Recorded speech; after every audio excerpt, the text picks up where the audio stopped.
Microphone X, this audio on. Yeah, we'll have this audio on. Alright then. What's up, everyone? Now, I put out a community poll asking what everyone wanted me to do, and I'm doing something different. Mainly because I need to get this done, and so I'm doing it. But instead of, I thought to myself, oh, that's really unfortunate. I did say I was going to do a stream on something, and I really need to get this different thing done, so I'm going to have to put it off for a week again. But then instead of being silly, I just said, you know what, I'll just stream what I'm doing. It's not what was planned, but it's streaming something on a Friday, so I'm committing to that. So we have some content here for you. This is actually post-production. We've got a render here, which I will be doing some things inside Blender. It's not all going to be in Photoshop, where it's in the render's in the later stages. It's coming towards the end now, and it's in its post-production phase. Maybe not fully in it yet, because I am going to do a few things in Blender. I'm going to add some houses in the background, maybe rearrange a few things. I'll probably do that in Photoshop, people. So yeah, a lot of it's going to be Photoshop, but a little bit of Blender to start off with. It's going to be a couple hours, maybe 2-3 hours of post-production and work on this render. It's an exterior render, Archviz, of this property here, which is a property in London. They have existing renders. They're not very good. So this is a sample project for a property package that I'm delivering to clients, but also hope to get a response from these people about the quality of their renders. Maybe they do, maybe they don't, who cares. But obviously recently I've started putting out a bit more content on my YouTube towards freelancing as well as 3D work, because I am a freelance or self-employed, sole trader, whatever you want to call it, 3D artist as well. I'm not employed, so I'm putting some content out about that as well as actual 3D. So I'm very close to my camera, but you know, that's life, hey? Let's put out on Instagram that we're live. We have 309 followers on Instagram now, so we're actually doing quite good. First of all, let's check the stream, make sure the stream's running okay. Make sure we can hear ourselves and everything.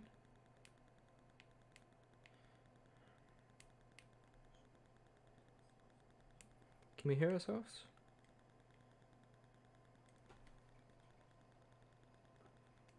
Can we hear ourselves? Okay, that tapping noise is really annoying. Mute. And let's go. Sound control, recording, properties, levels, turn it down. Apply. So we're going to be a little bit quieter, but hopefully that fixes the tapping.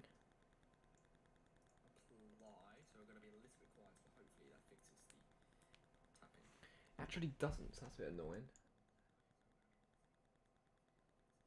Where?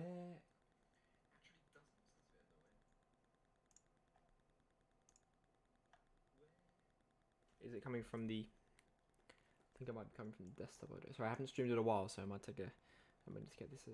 Hello, hello there. I cannot pronounce your name. I'm not Russian. Is it Russian? Could be.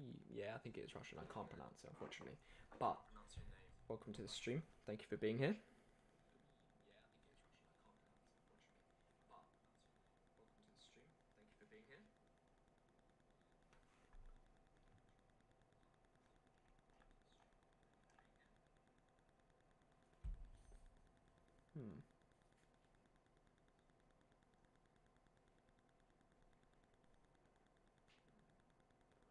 Where's that vibrating coming from?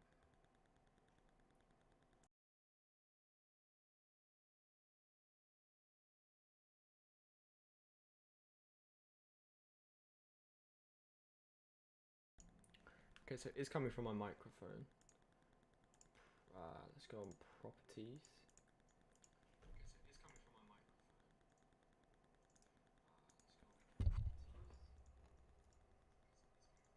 I think maybe it's vibrating on the desk. Let's try that. Okay, so this is the render that we have.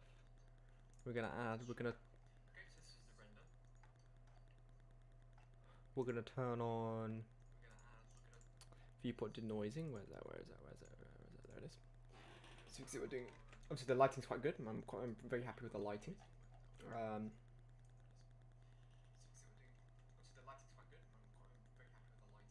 Gonna turn up the ozone. I'm actually using a dynamic sky texture for the lighting this time rather than HDRI. I thought maybe I'd change it up a bit, and I'm actually very happy with the results. So that's really good. So basically, what I want to do is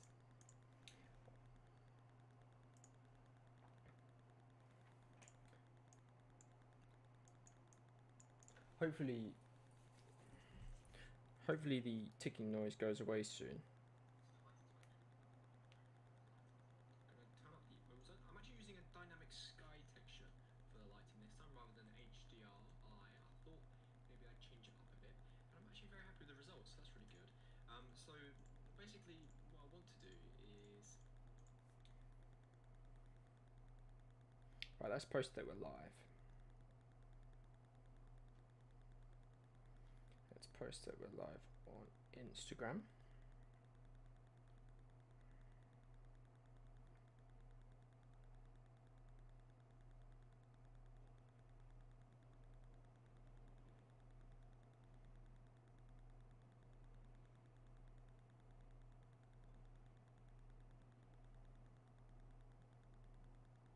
Camera, messenger.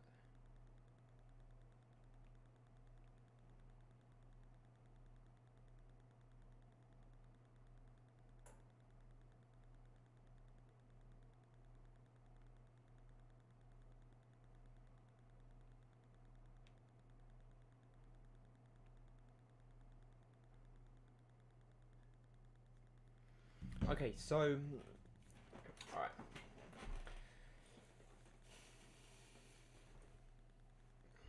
So let's have a look then. Let's get rid of that because it's put me off seeing myself. I don't like seeing myself. Welcome to the stream. Okay, so we're gonna do new collection. We're gonna call it background house, and all we're gonna do really is we're gonna make a house in the background. So for the sake of just having it in the background, we could add it in Photoshop, but I want it specific. I want it specifically the same material as the material used on something like this. And I'm kind of winging this. I don't really know what I'm doing. How I'm gonna do this. It's only a background. It's only the background, so it doesn't really matter too much. So that's okay. One second, again.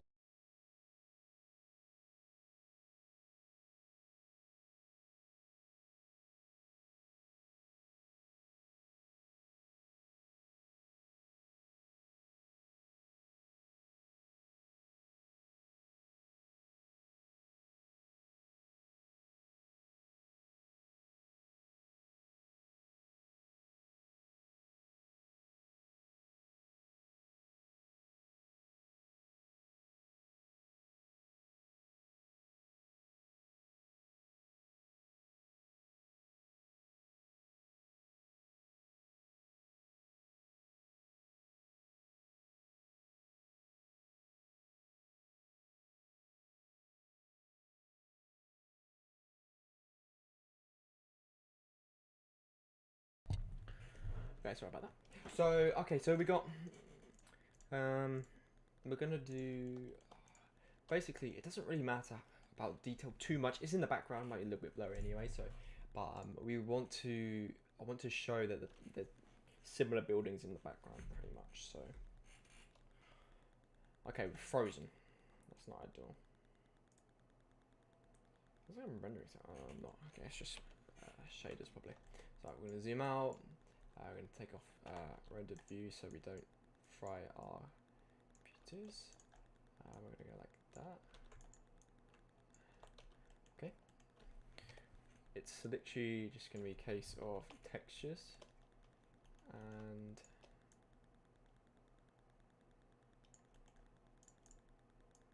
it's going to be like that. going to go down the other side as well. Okay.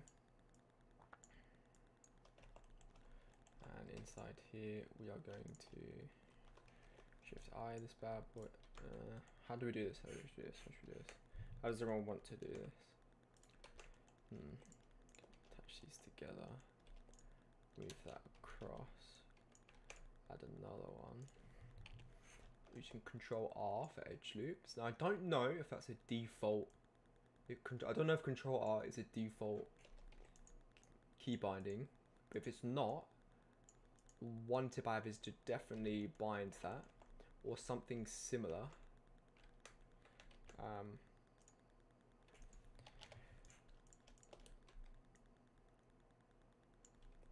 For edge loops, because you're going to be using them a lot when you're modeling. And I also just use another, this is definitely a custom keybind, which is Control D for subdivide. I use it quite often to quickly add vertices to an edge, because it's not actually a very easy way of doing that other than that. So you definitely want to be doing that. I'm going to Shift I here to inset a loop. This is obviously to inset a face. Did I get no? Okay, we've gone back too far. Okay, and then we're going to insert that face actually to get a little effect there.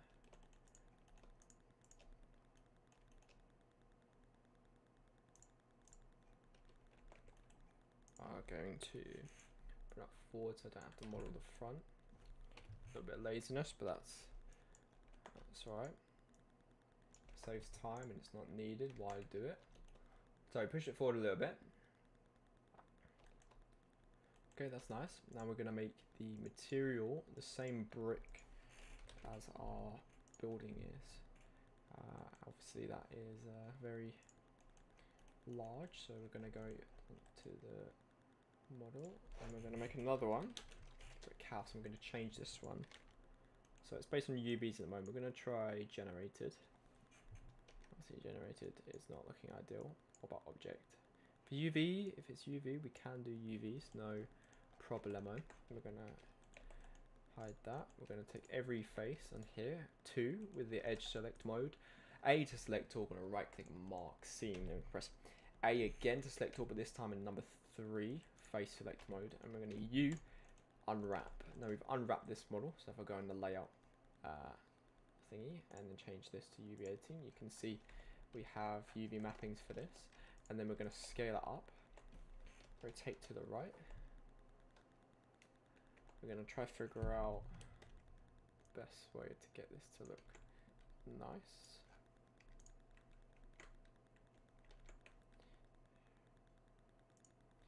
So got a bit of a problem there with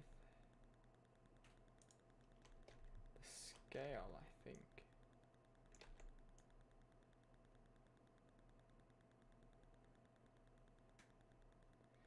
There you go. Scale right. Take it 90 degrees.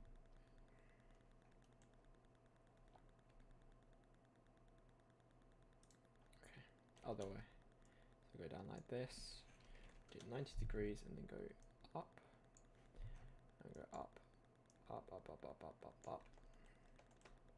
And across. No, in, sorry. There we go. We're getting something that resembles our, gonna Alt H to get everything back. Gonna select this, and Shift H just for reference and get rid of everything else. Obviously the inside's mess, it doesn't matter, we can't see it for this particular render. Let's get it up like that. We might have something similar to what we need.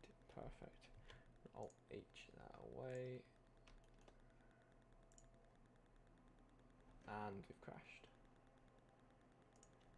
If I'm streaming at the same time, it can easily cause my computer to crash. Apologies for sitting so close to the camera.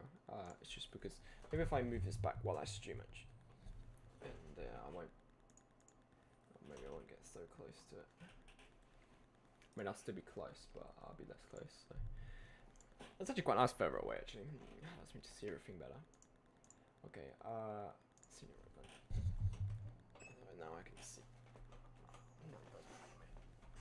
I can see the crack in my monitors.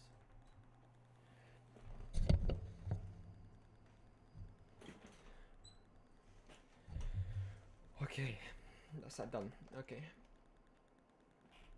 Back to what we were doing, eh? How far did we get? Okay. Oh, alright. No problem, no problem, no problem. So if I go on the actual render of this.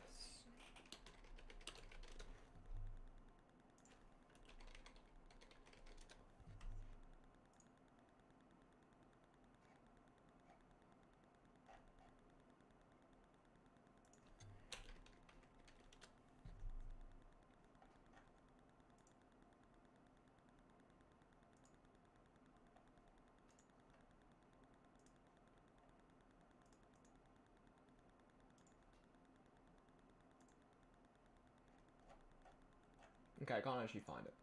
So we're gonna have to just try and remember. Okay, brick. I hate when everything. Let's favorite that. Make another one. Brick house. View frame all. Now, as it's signed in. Actually, what we can do, because it's signed into the UV, it's attached to the UV. But we don't have UVs yet. It's doing it based on the model, so we can just use this actually, and that's a lot easier way to do it. 20, 20, 20, and then obviously you see the scales are a little bit off, so we go in a bit. And we want it to match, so let's shift H to make sure it matches. We can scale back to 20, go up to 50 is too far, 30 maybe? Let's try 30. Still a bit too far. Yeah, 40. So we do 40, 50, and 40. Yeah, no, definitely looks a lot better. Okay, now the roof, we're going to do a bit of glass here. Just kind of making it up as I go along. Glass side. Actually, we do the whole thing, and we'll do there. We'll do the whole thing. Roof tiles, which we'll just find on here.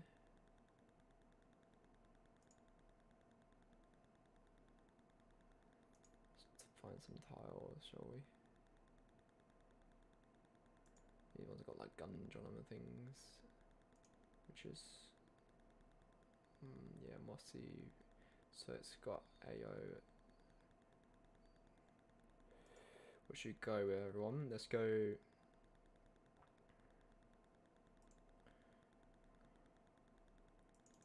One of the first ones we had, and just change the color. Go with these, and we'll change the color.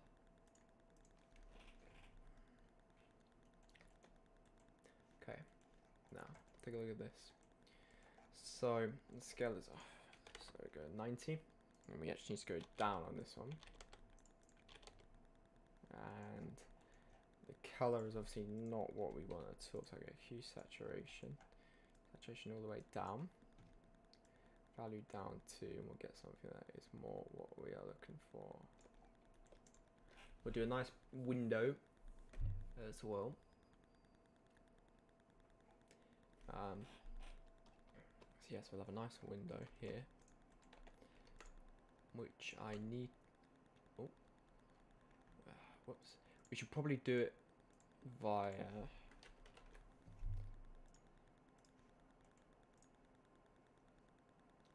How have we managed that? Let's go back.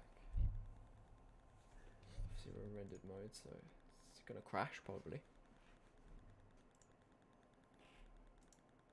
Right, we're not crashing, which is good. Let's undo, get the material back. I accidentally press X to delete it, I think. There you go, got it back. And the front doesn't matter. But we need. Alright, redo. Okay, I can't. Okay, just value down then. Couple windows, okay. So here to about here. and they can be the same style windows as what we have. Similar style to what we have. There. Similar style to what we have here. Obviously that's a bit mess, but it doesn't actually matter because you can't see it in the render. That's why I've done that. I might as well copy this over then. Should have used Alt D to do that rather than Shift and not,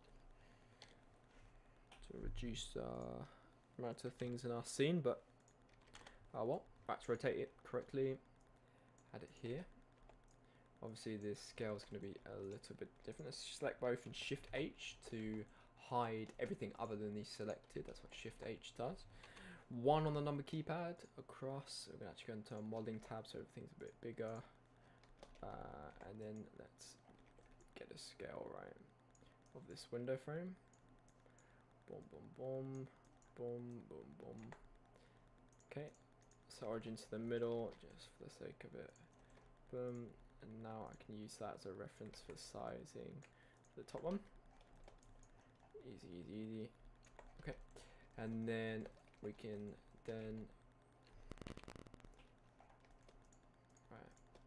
line them up so they're sticking out.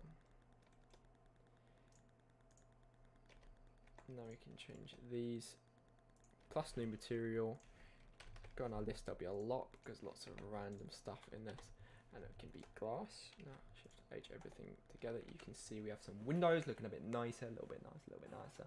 Just details, you know, details are important. Adding a little bit more shading onto the scene. These things make a very big difference. Let's add a little gutter to that too. All about the details. That's not all about details, actually. That's a lie. It's not the only thing that's important for photorealism, but it is one of the most important things. One of the important things for photorealism. I was actually in bed the other night thinking about a video idea that I could do as I get more involved with architectural renders.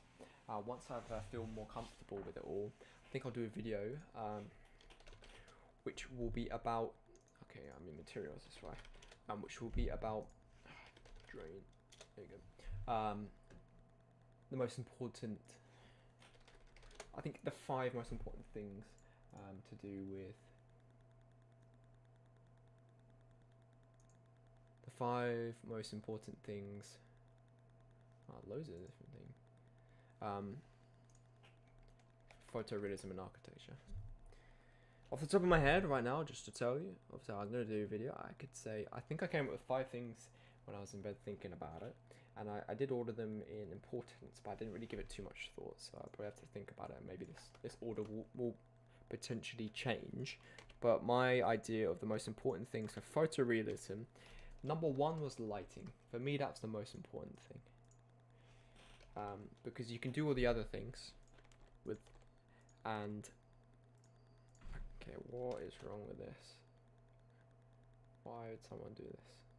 Okay, that is annoying. Okay, just come in. Yeah, it's fine. Yeah. Right, let's add this gutter.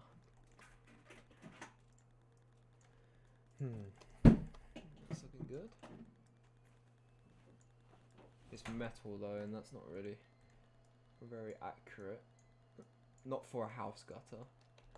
Maybe, but we could keep it. But I'm actually thinking we'll go with black, so we'll just add them in. I'm actually thinking just a little gutter. Obviously, it's not exactly 100% accurate, but it's just a background image, don't matter that much. It's not a big deal. I did see a 90 degree here. 70. 90 degree, 90 degree. Let's get this one and change it to 90 degree.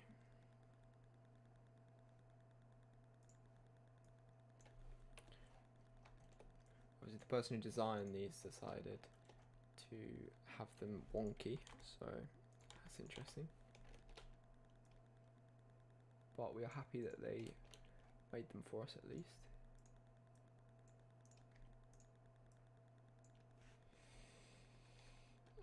-90, yeah. Guessed that correctly, didn't we? Okay, and then it's at 72. So let's just adjust it to be more like 90. And then bring this up as if it is feeding into it. I don't really... I'm still doing research into technical... It's not really technical, is it? It's a gutter, but things like this for architecture, especially in the UK, that might need to be included. Now we can just take the bottom edge.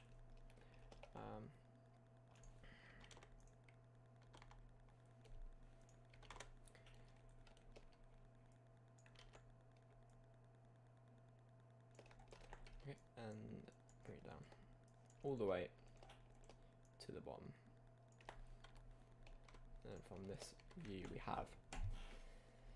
we at least have like a gutter going down. It's gonna be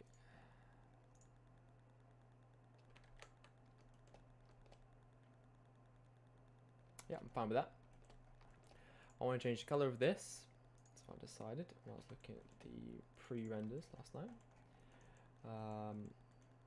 I want more saturation, so we can hue and saturation node on the color node, and saturation is going to go up, and the hue is going to go more to be in line with everything else in the image. I could do that in Photoshop, but as we're re-rendering, we might as well just do it here, save us some time. Saturation is too high now. Perfect.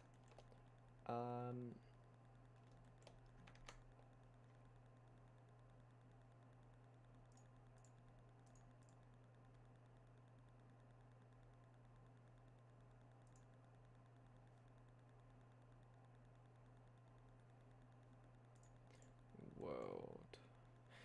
Let's also try the lighting from. See the lighting right now. Let's try the high elevation.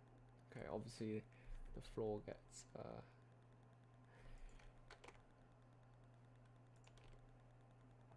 definitely want sun.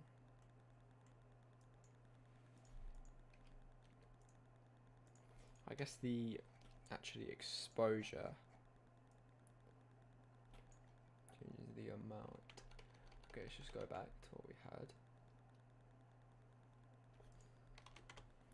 So yeah, elevation's not very high, but that's okay. Just gonna get a colder render then, because I'm thinking of doing more of a white sky. I need it colder so you can get the ozone upwards. Leave air where it is. Nice. Now what's this orange? Oh no. Alright, what we got here? So we have slight roughness on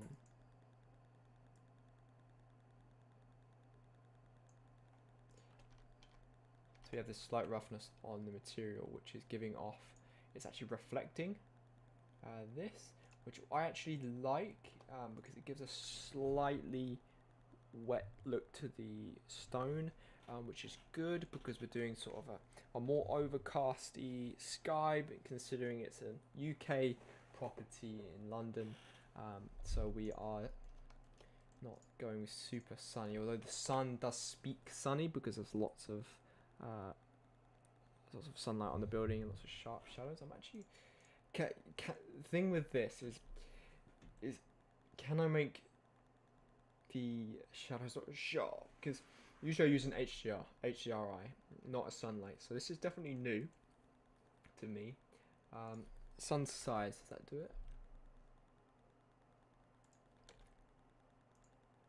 Let's make it something big. That does do it. That does do it. That does do it. Okay. So sun size. So basically, see, that's nicer. The shadows aren't as sharp. In reality, I don't think, I'm not 100% sure, the shadows would be this sharp. Not this time of day. So I'm gonna go with 20. That was feels like a really nice point, which I really enjoy. Now the size. The size is wrong. The size wrong? The size is wrong.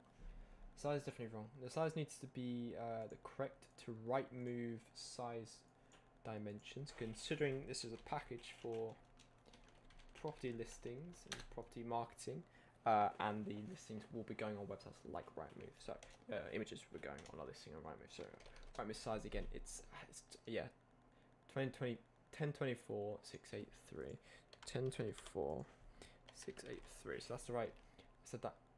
Is that what I had?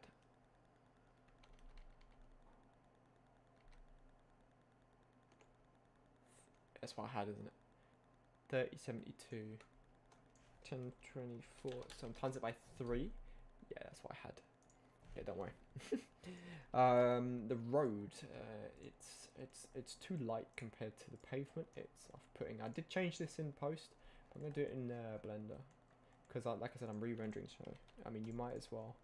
Hue saturation, I don't know. Turn the value down.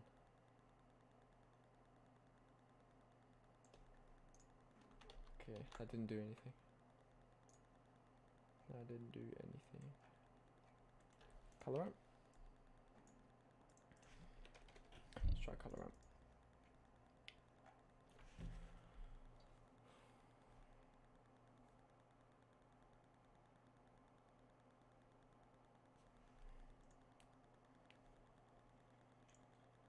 Still got this damn ticking noise, well annoying. Size definitely wrong. The size needs to be the correct to right move size. Oh, when I talk though, you can't hear the ticking, so I'll just fix it another time.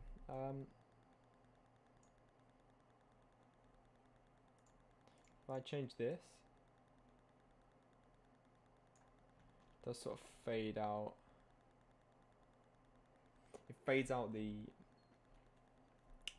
lines on the road a little bit, but I can change that in post, I suppose. So if I made this darker, you can see, yeah, it does fade out the lines more. But I should be actually doing this, yeah. Until, yeah, makes sense. There you go, that's better already. I can change the rest in post. Okay, the sun is really glaring on this. That's really going for 1.45. Yeah, that's very much going for it. So we're gonna move this window up to start with. I mean, it's kind of bothering me how it's a little bit low. Okay, that is annoying. Up. There. Dissolve edge. We got it. And let's make this. I mean, maybe there is value in doing. I mean, it has effect on it, I suppose, isn't it? It does have an effect on it. Alright, we'll keep this then, but we'll make it that. See, I like that. It gives it like a wetland, but this is too light. That's nice too.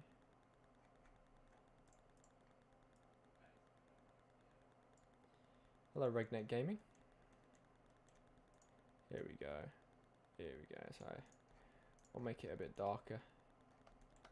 It's definitely better. I'm gonna galvanized sheet metal 1, and let's rotate this up.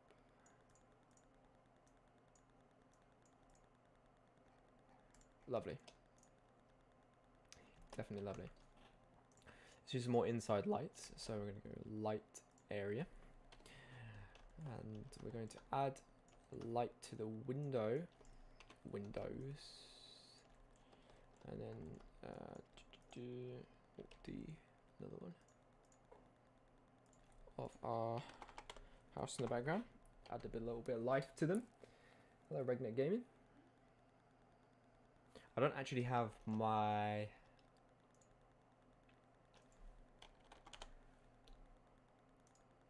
Okay, our glass is like... It's too dark.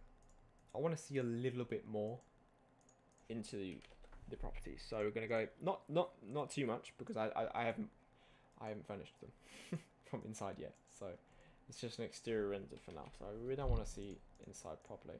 So I'm going to mix a transparent node with the glass node with a mixed shader. We're going to shadow range the FAC, and we're going to add a math node. Hey, Piyush. You can use pipes and elbows after enabling extra mesh add-on. What is that? Let me check. Oh, I don't know why my nose is so itchy right now. Extra. I watched your keyboard product commercial. It was damn good. Well, thank you very much, Regnan. Yeah, it's a good piece of work. It's a decent piece of work. Unfortunately, I suffer from perfectionism. Is that the word? Every time I do a piece of work, I always look at it the next day and want to do it again better. It's a good thing, but also sometimes I don't appreciate the progress I've made in a year. Actually, I've been in 3D for longer than a year, but Blender just a year. But 3D a bit longer. But yeah. Thank you very much for that. I appreciate it. Let's do light. Extra. Oh, is this the one you meant? Extra mesh. Extra objects. So there's like pipes in there, is it? That's awesome, man. Thanks, man. I appreciate that. Thanks for the tip. Any advice and stuff is fine. No one here is more superior or inferior to anyone else. Now, however long you've been on Blender or 3D, we can all learn stuff from each other. So. Okay, that roof's looking nice. But yeah, there's not enough light coming through. Obviously, now I can, damn it, now I can see the inside of the building, and I can see that it's just brick. So yeah, there's like pros and cons of this. So you go in the math node, you can affect, I think, pretty much.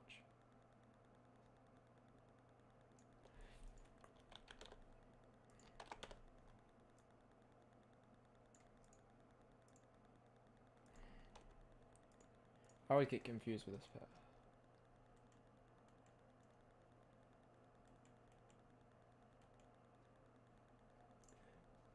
To me it looks the same. Well, no, if I had the glass in here, I mean, you still can't.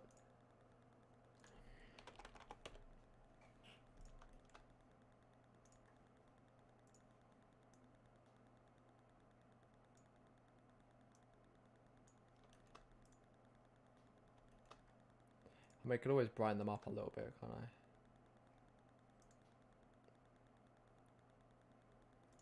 I don't want to hide what's in. Okay, that we definitely need to rotate the sun so it's not like blinding us. Thank you, Regna. I appreciate that.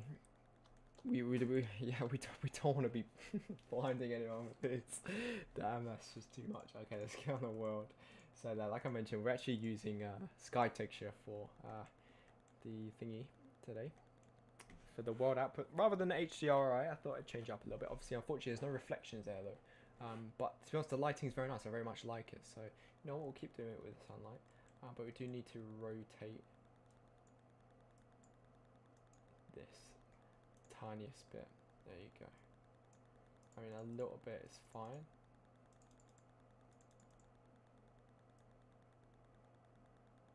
See how it just clips there and then makes it look horrible. Okay, perfect. That's that fixed. We've got like things on the balconies. The light's not really coming through very much. As an area light in here that just doesn't look right.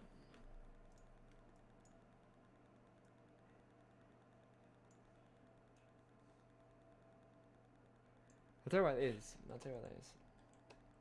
Inside, some of the walls are actually white. So you can see, let's go out of rendered mode. What are your PC specs? So my PC specs are, what are they? For this PC, RTX 3070 graphics card, RTX 3070. Yeah, and AMD Ryzen 7 3700X. I got 32 gigs of RAM. Yeah, 32 gigs of RAM. Power supply 750.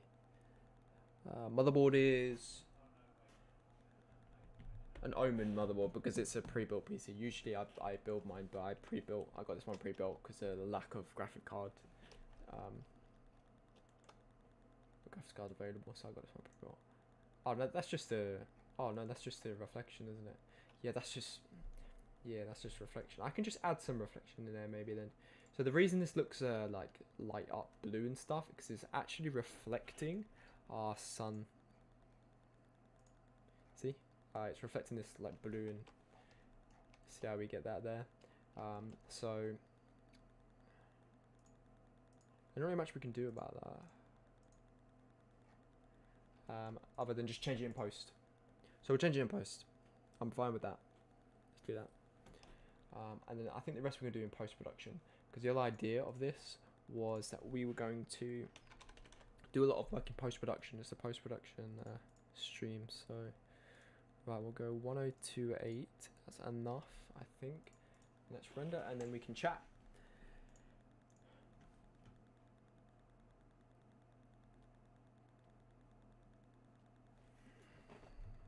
We can chat while it renders. And we can all watch it in awe. I tried to render an animation on my laptop. It crashed very badly. That is unfortunate. Even my computer does crash though. I've already crashed a few times this stream. What I'd recommend then is you try do some animations that are less. To start with, you can do animations that are less demanding on your computer, and then also try using. Is it Blender you use? If you are, try using Eevee if you wasn't already. You can definitely optimize Eevee to look a lot better than people think you can make it look. It just takes a bit of extra work. I pretty much always use cycles, but I have seen results from Eevee that are really nice. So, and Eevee is a lot less demanding. Other than that, just I guess save up. I suppose it's the best you can do.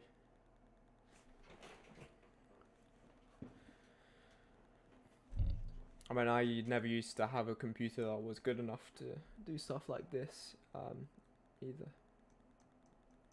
From that day, I'm using Eevee for renders. Yeah, it's a good idea. You can get good results with Eevee, especially with certain things. It has its limitations, but you can definitely have good work. And we actually have you can try the E-Cycles add-on, but we also have Cycles X coming soon, which is going to be a lot supposed to be a lot faster and a lot easier on the system, so we have to see how that goes. This is rendering very fast. I think it's because I took a lot of the grass textures out, because I don't need them. I do them in post. It's just easier. What is this? Stop it. What's this? One recommendation I have is if you when just a little one, when you, let's say I have this window here and I want another one, so I want like one here. You want to press it, instead of pressing Shift D to duplicate, press Alt D, and what that does is that it basically creates another version of this with the same object data. So so if you're going to reuse like this window, and you're not going to change what the window looks like or much about the window, it's just like another one of it, you can press Alt D instead of Shift D. So Alt D, and it will just make another one, separate object, but it will share object data, so you're not adding to the data in your scene. Or you could also do for duplicated objects an array, and then increase that, and that will also use, I think, the same data, but don't quote me on that one. Alt D definitely does though. So that's a good tip.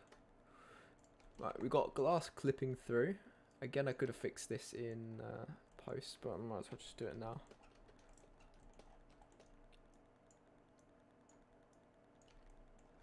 Okay, nice.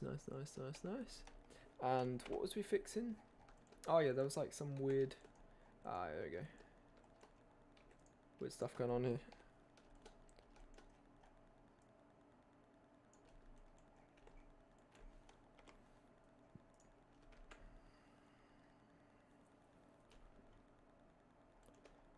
Okay, that looks nice, don't we think? Post-production will do wonders for us. It's already looking good at the render. I mean, some people with architecture with post-production, they do some crazy stuff. Like they go from they'll just get a really basic render out of their render engine. They're super simple, just the sort of good materials, nice high quality materials and general shape of the building, but anything around the outside they use doing post production. So I guess I'm leaning more towards post production workflow and architecture because it is sometimes just a lot easier to do and a lot quicker. Okay, I want to add light inside this building over here. I know I could just do it in Photoshop, but again, how much I'll do it now quick. On there, I should have Alt D'd that. Actually, no, I don't want Alt D. So if you, by the way, if you Alt D to duplicate lights, they will share values like power and color, I think, but definitely power. So if you change the power on one, it will change the power on the other one. If you Alt D lights, like area lights or point lights. So if you want them to have different powers, you want to Shift D them. But if they're going to be the exact same, you might as well Alt D them because then they share, and you don't use as much computer power.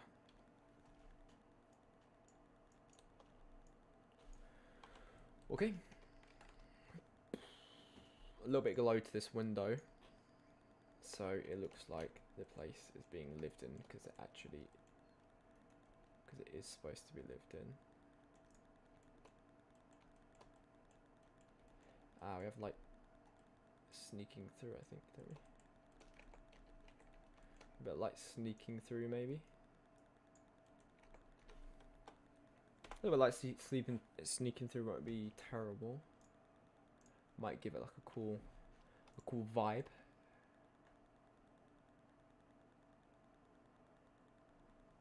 Yeah, I'm good with that. We'll do the rest in post. We'll get to Photoshop post production because that's what this is about.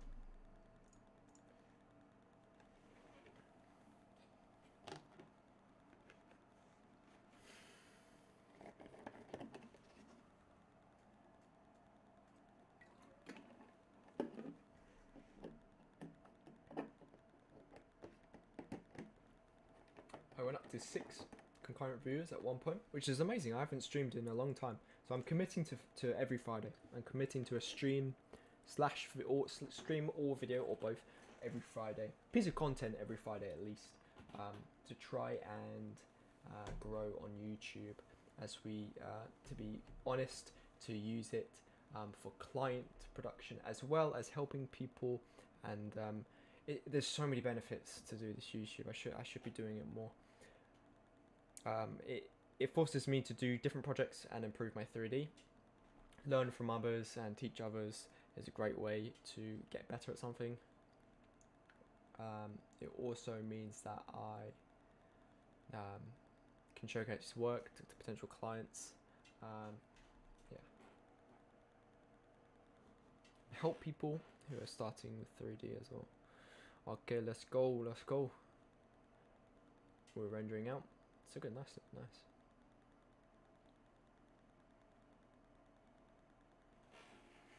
Oh my god, well close to my camera. Oh wow, it's like my Christmas tree in the back. It's good, isn't it?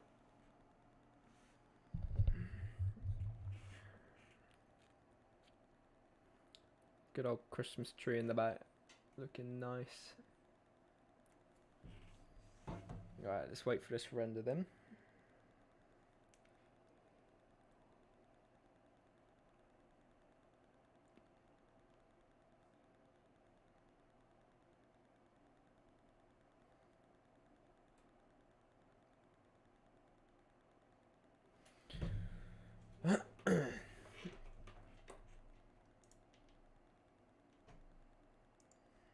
It's going pretty smoothly. I mean, it's going pretty fast considering considering I need to remove that. It's kind of annoying. The roads obviously, yeah, stuff like that. Change it in post production though.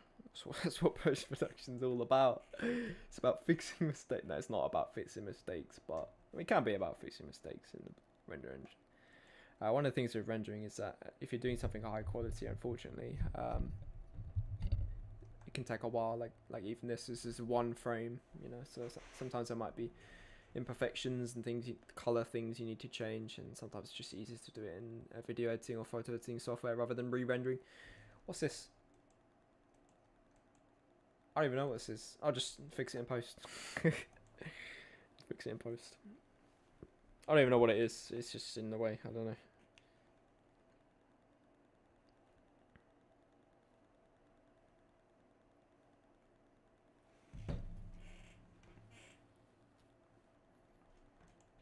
Alright, we're getting there. We're getting there. I like this. This is a good idea. The white looks a bit overexposed, but you know. Again, fix it in post. The one that we had before this one was oh, that's bright. Damn. So this and this was the original render. So we've got a gap in the fence which I haven't fixed this time, so because I'm stupid. No lights on the inside. Not much different though, really. And obviously we don't have the building, so that's a big thing. Before I did this one, too much weird glow on here. The angle is not as good. It's a bit too zoomed in. The sky doesn't make sense, and there's nothing behind. But I hadn't finished editing this. Here's another. This was the first render I did. Nice angle, very nice angle. Apart from the lack of vertical lines, there's no vertical line. The lines are slightly off. But the composition's nice. Composition's not good in that one. Composition really not good in that one. Oh, by the way, the 5 things I thought to myself the other night that were most important for architectural renders. They were, let me write them down because I might do a video on this. But in the future though, when I'm more experienced, lighting was the most important thing. Then it was textures, and I think it was this. Textures. Oh my god, I can't spell. Well, I can't spell it. Materials. I'll get there. There you go. Textures and materials was number 2. Is most important for photorealism in architecture. Next was composition, I think. Then it was details. And then it was... What's the last one? Was it colour? Correct colour? Oh no, people and life. Maybe you could put that in details. So I haven't actually fully finished this yet. Now for a good photorealistic architectural render, these are the things that every time I look at my work I try and think, okay, how can I improve it? Lighting.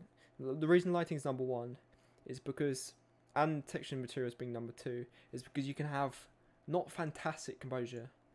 Composure is very important too, hence why it's 3. Especially you can have a bit of a lack of detail and not have people and like life and like randomness in your render. But if it's got really, really good lighting and textures, the other 3 are not so important. Now you need all 5 of these to get top quality renders, but you can have like, I'd say you can have like 8 out of 10 architectural renders. Now, to be honest, for the record, I think mine are like 6 out of 10. Like, I'm not there yet. So that's why I'm not doing this video yet. This is just my initial thoughts. I would do this in like 6 months, not now, because I'm not in a position yet. But this is just basically my opinion. I mean, I think at the moment this will probably change as I do more architectural stuff. But it doesn't matter if you have people in there, really good details, really high quality textures, really good composition. If the lighting is off, it will look bad. Like, literally doesn't matter what everything else is. Whereas you can get away with not having people in and it still being like a very, very, very good render, and you can get away with a bit of a lack of detail. Like, it won't be 10 out of 10, but it could be like 9 out of 10, like really good, without lots of minuscule details and maybe a bit of a lack of detail.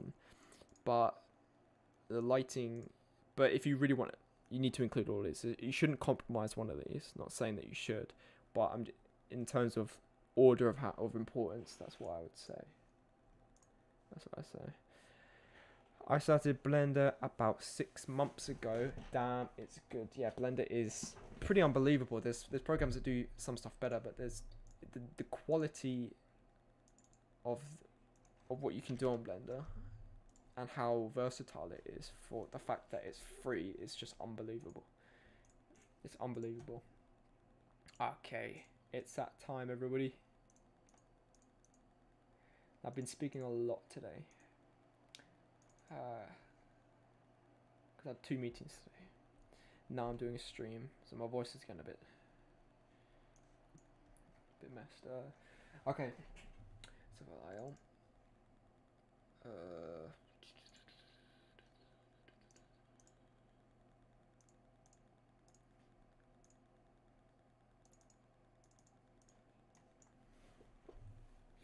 need to sneeze.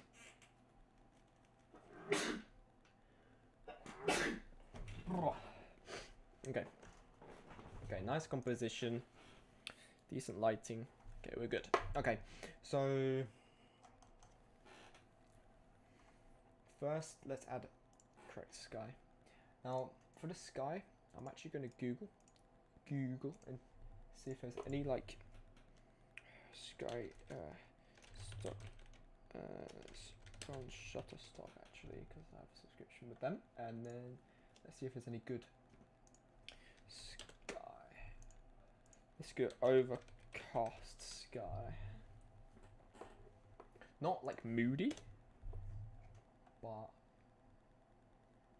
a bit overcast. Like this is nice. It's just nice. I've done this one. And this one. Desktop skies. Shutterstock. Boom. Alright, let's get it in there. Okay. Get it in, get it in, get it in, get it in. Okay. Done. Okay.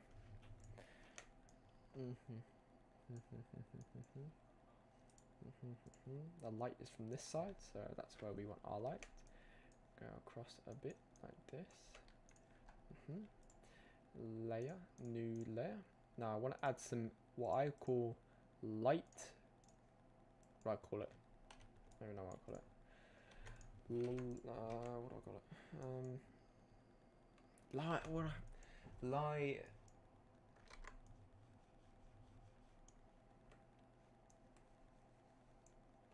Light bloom. There you go. Light bloom.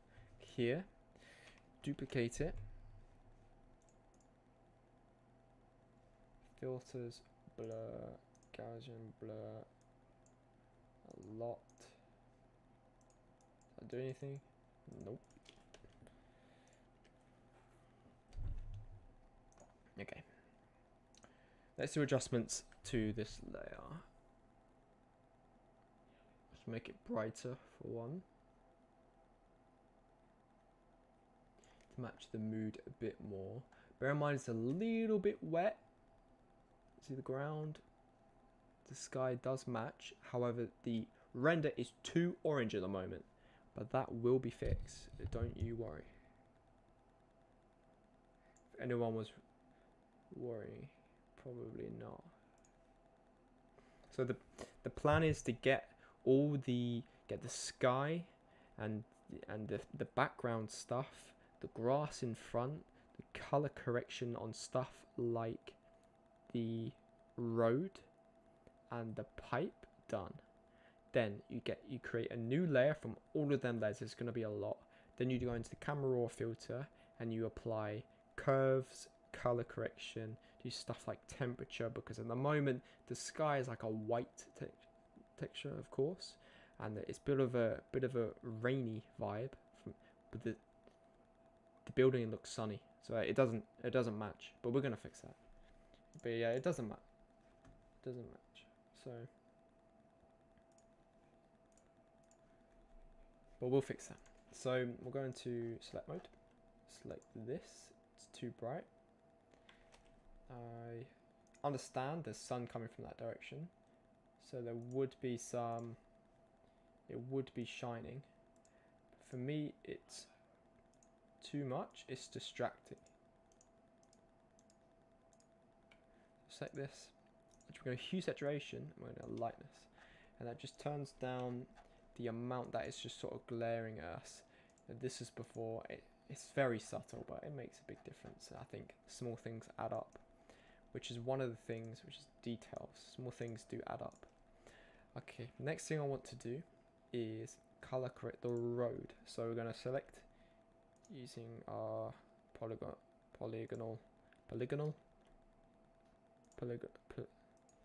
yeah, polygonal. We'll select, and we're going to go around the car. We definitely don't want to be desaturating and darkening the yellow car tire there.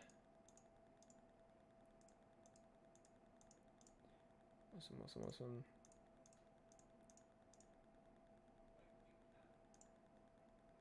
Okay. It's just it's too much. So what's causing this is the sun is coming through, and the sun coming through is a very, because I'm using the sky toucher, it's a very bright, yeah, and also sunny sun.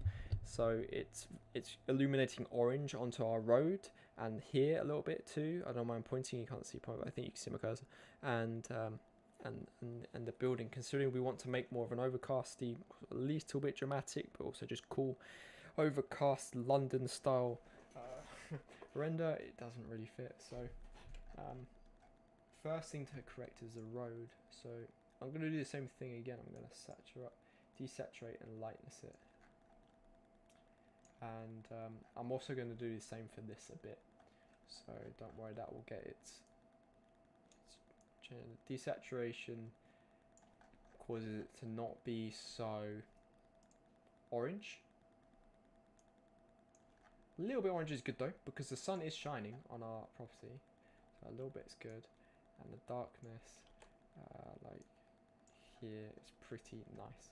Now, so as you can see, what we've done is we've been selecting our layer, which is our render.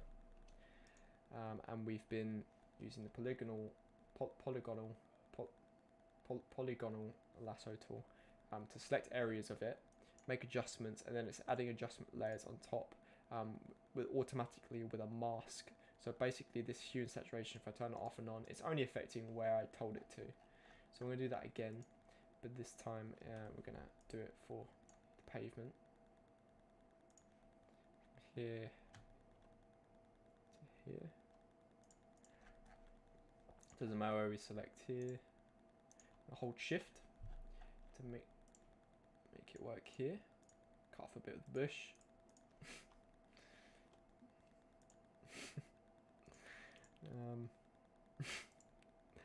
Oh, we got a floating thing. Okay, I'll fix it. Don't worry.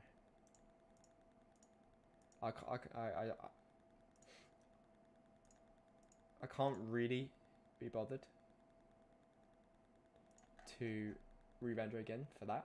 Just gonna fix it myself. It's just gonna be extra tool one. These guys who live here have an extra tool veggie patch outside, just because, you know, they're special. Actually might look quite effective thinking about it. Okay. Might look quite cool. Shift select here. So I'm really getting a good... Now what I could have done is I could have gone into Blender and used passes in the render compositor to render just these individual parts. So it was easier. So it would be easier for me to segregate them. But because I've only just thought of that, we're going to select them with the polygonal tool.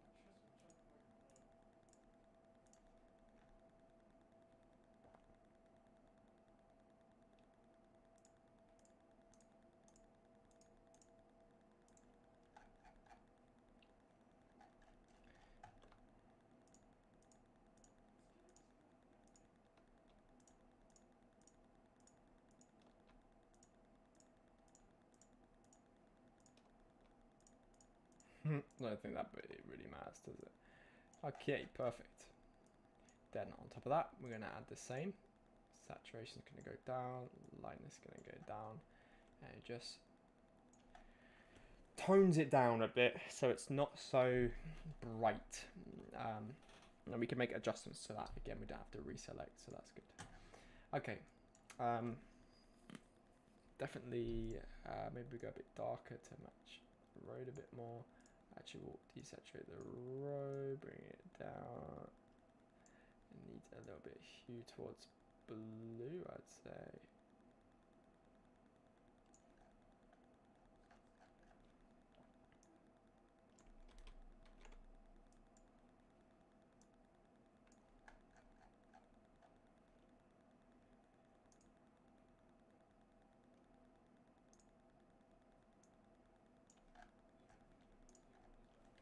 There you go. We took the blue.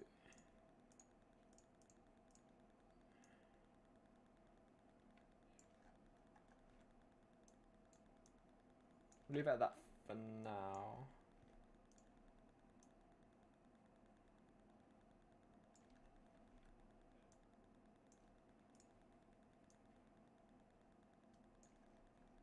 Quite hard to get a match for the two.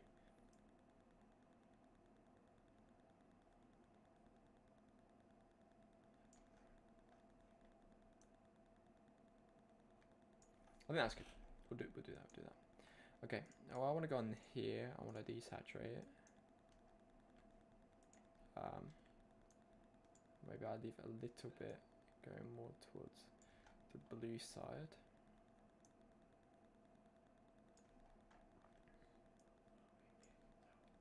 Okay, nice. We need to. Unfortunately, we have a floating.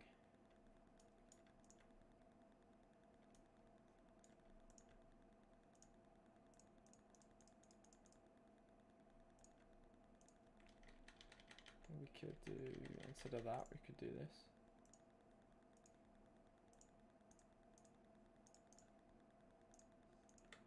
And then select that color, put it in.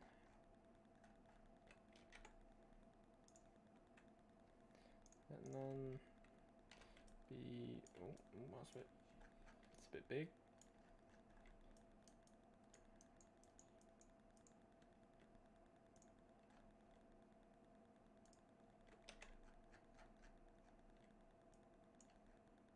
Okay, one thing I notice is if I select everything with this color,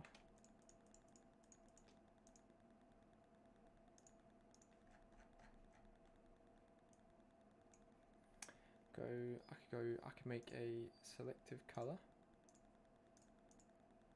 whites.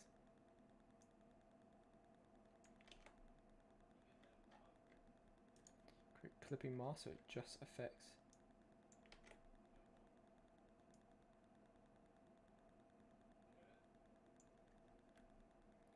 So it just affects our render, and I'm just gonna turn down the whites a bit. Perfect. All on a step to photorealism. Now, what else am I going to do? I'm going to add a cutout. I had this already. In the original. Oh, tree here.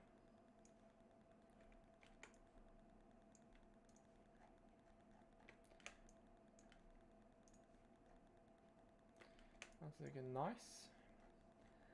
And we're going to hue and saturate that bad boy too to fit this a little bit more. But we will do further changes on that.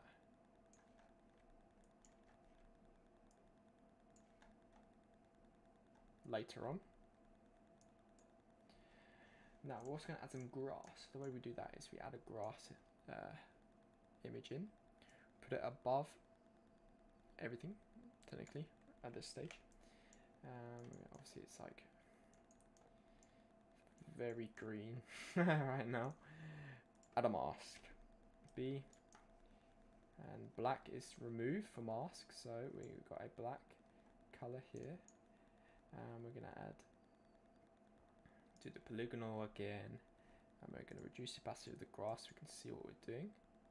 Just gonna add a line from here to here. And this front bit's gonna be grass. So we're going to go B and we're going to press X to reverse this to white.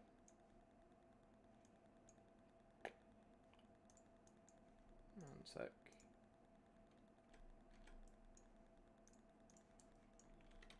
Why is nothing happening?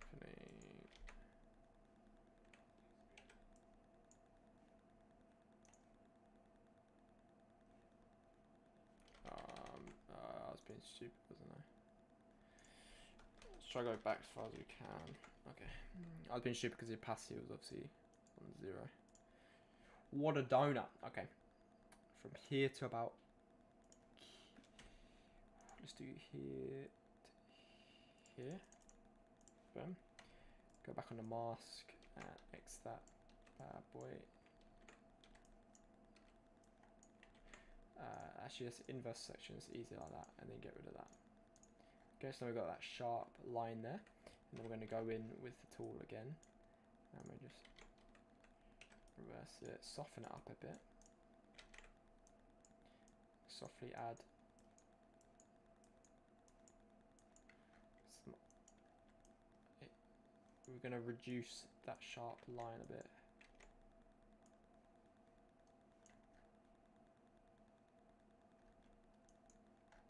Okay, opacity go back to 4.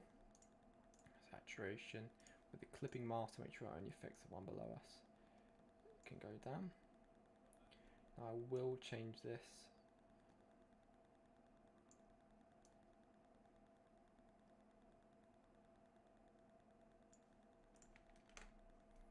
I do kind of want it to be, the grass to be smaller though, that's the only problem I have now, like the blades of grass. So we're going to do that. I'm going to remove the layer mask. I'm going to remove this hue and saturation. Actually, it doesn't really matter, does it? We are going to remove the mask again. I'm going to Control J to duplicate the grass like this. And then we're going to Alt click this together and Control Shift E to add them together. Add that on top. And then we're going to get everything out. There's a keybind for this, I've forgotten it to get everything back. Add another thingy again. Opacity down. Choose our line again, which is about here to here. Here to here, roughly. Set inverse, doesn't really matter for now. Remove all the grass, all the grass, all the grass. There you go, and the grass is smaller blades now, so it might probably a bit more believable. Obviously we've got the sharp line again now though. So if I go like that, try to get rid of that. Using a bit of extra.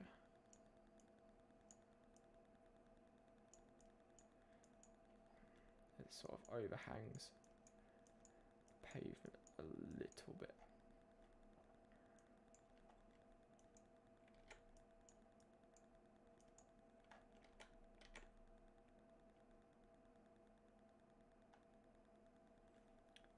Okay, nice. What would be the next step? I think that tree in the background is looking a little bit too overexposed. I'm going to go that curves, reduce the curves a bit. In reality, it would be shaded because of the sun is coming from the left to the right of the image.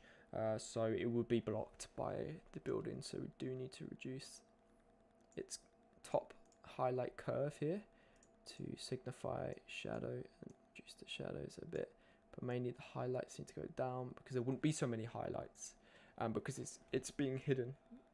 It's not directly the sunlight, so there wouldn't be so many highlights on that. Now the sky is just doing its thing. There's nothing inside the building. If we want to, we're going to add a few people now. So next step is really, I do love a bit of Photoshop, to be fair. It's just good fun. Okay, we're going to set the car. And this is a tedious process. which would definitely be helped if I just use render passes in Blender. I'm still learning how to do that properly. And when I do learn how to do render passes correctly and better, I will do that. But I didn't want this to be a stream of me trying to figure out, because nothing ever works great first time, how to render out with render passes and mask certain objects. So basically what you can do is you can use a compositor in Blender so that you have your main render image, but it also renders out other images of particular things that you choose. So you can make it just render out like glass, certain materials, just render out certain objects, nothing else, just transparency. So that's what could have been useful here for the road, for the car, and then I could have used that and then just drag and drop the car in. It would have been so much easier than doing this, but it didn't take too long, so it's not too bad. So with this, I'm actually gonna Control J this to make it a layer by itself and label it car. Now I'm gonna go through and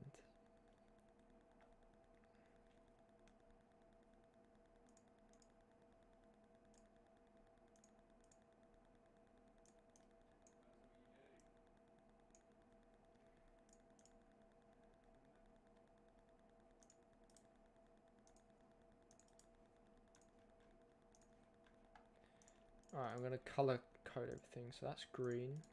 Background I do violet usually. Is this the base render? Okay, base render is red.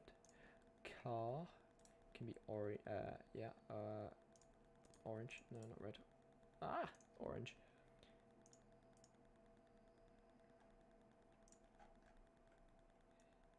The selective colour, that is supposed to be on that, isn't it?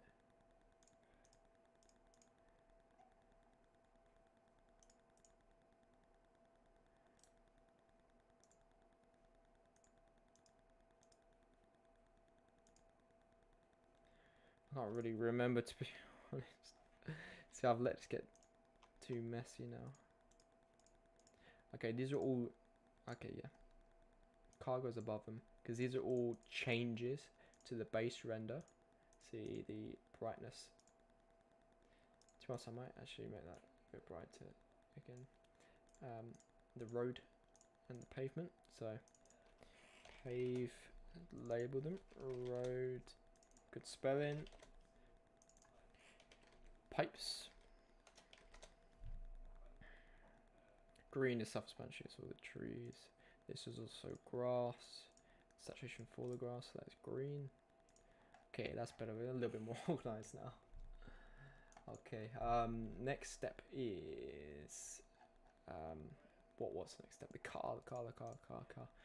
Filters, blur, motion blur. And it's going to be going left to right. And I didn't want to press OK there. I wasn't ready to go forward. There we go. Increase the distance. So it looks like the car is moving. It's just quite a nice tactic. A bit of realism.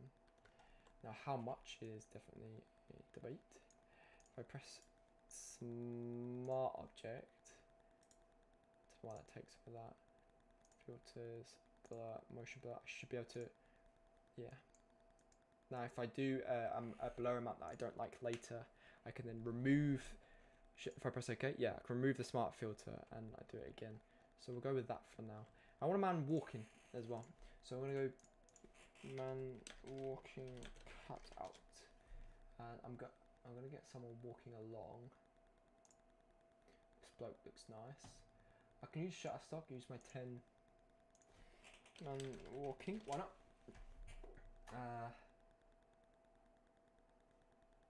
He looks good. He looks cool. I like his beard. Proper beard. Alright. Yeah, I'll stand on that one. Get him in there. Get him in. Get him in. Here he is. I need to remove the background. So I'll remove BG. Now I'm going to add someone walking across and a bit of motion blur to that too.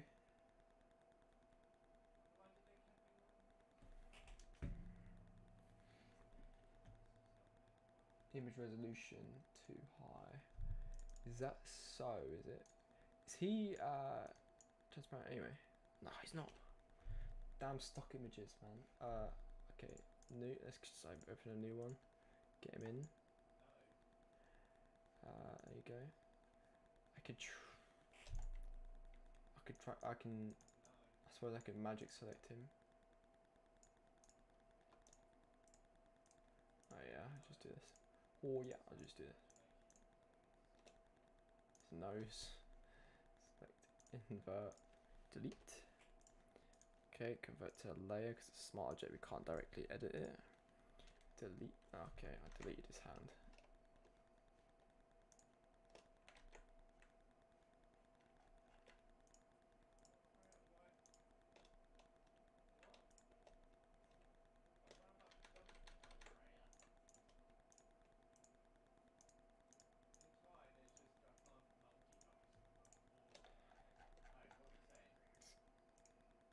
Let's cut this bad boy out. Select, invert. I'll keep doing it. Okay, this would be so much easier if I just export it as a smaller file. Unfortunately, the quality will go down, but that's fine. What? No, fucking shot. It's not even a big file. Should be fine. Okay, it worked now for some reason. Not sure why I just did. Image resolution too high. That is very odd. That is very odd.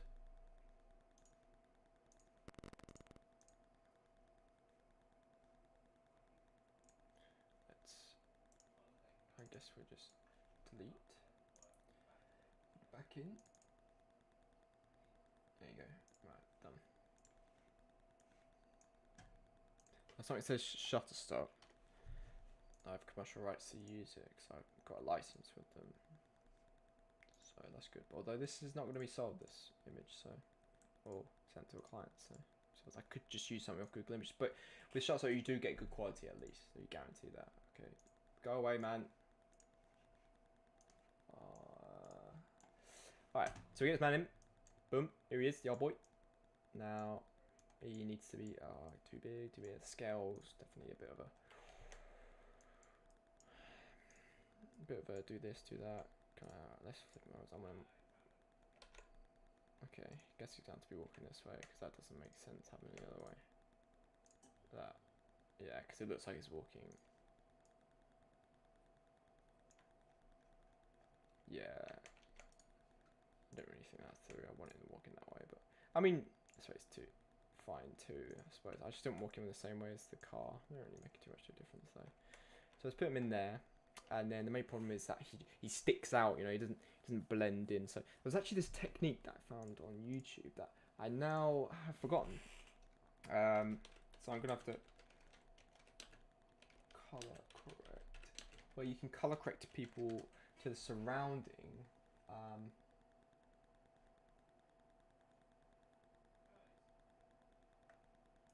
It wasn't this video, but maybe this video will help. So.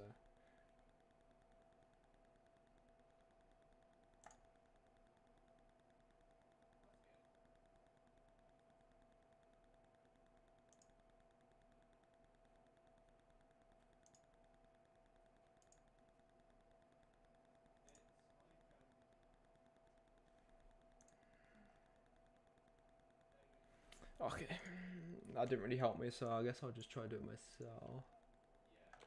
I was looking for color correction help. Okay.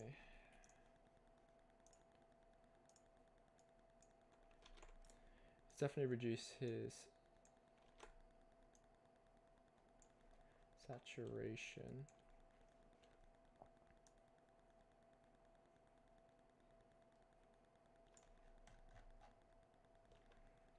Nice. Now he has you can tell he's been cut out because he has this white glow around him. Which actually I could do with a curve.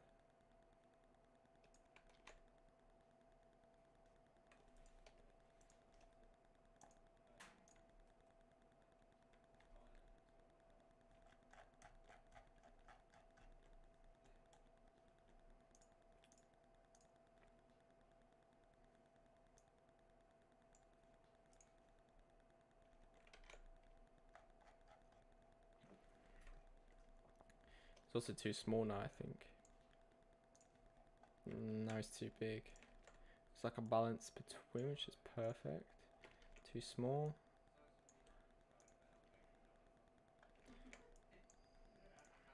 I can always take him out if I think he looks silly, but I do need to work with it though. Okay.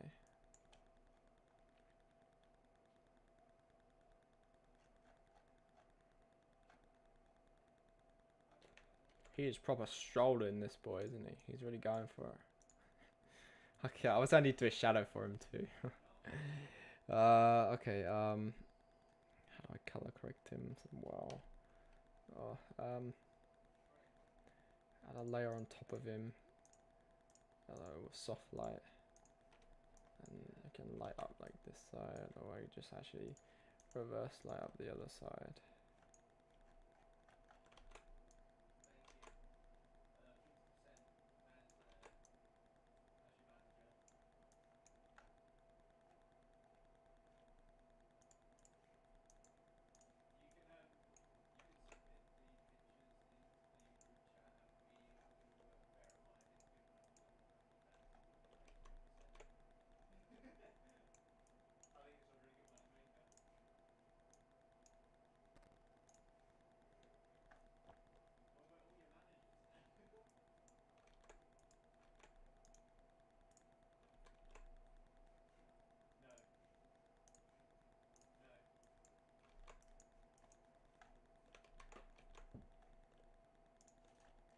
Oh, it's such a good...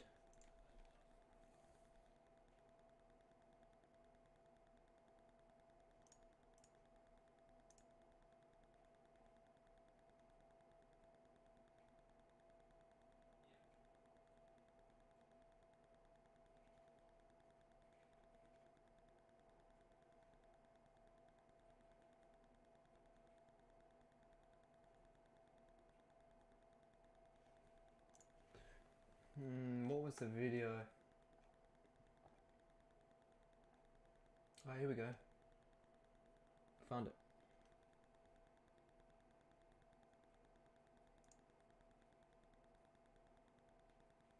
There you go, people.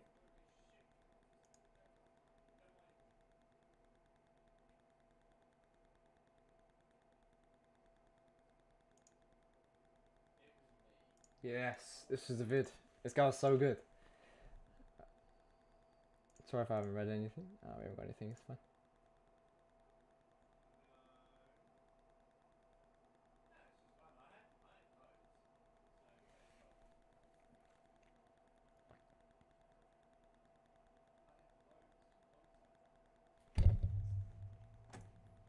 No, got rid of it.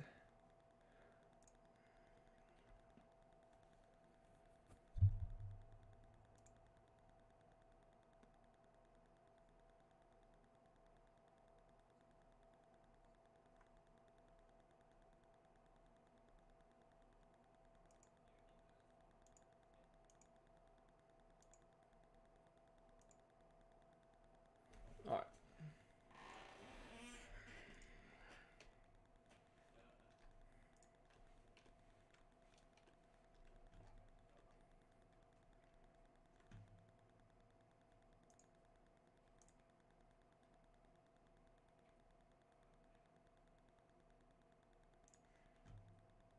Here's what we can do, right?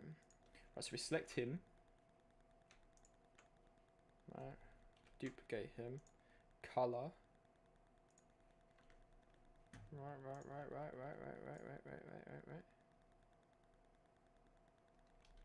No, we don't need to do that. No. Delete there.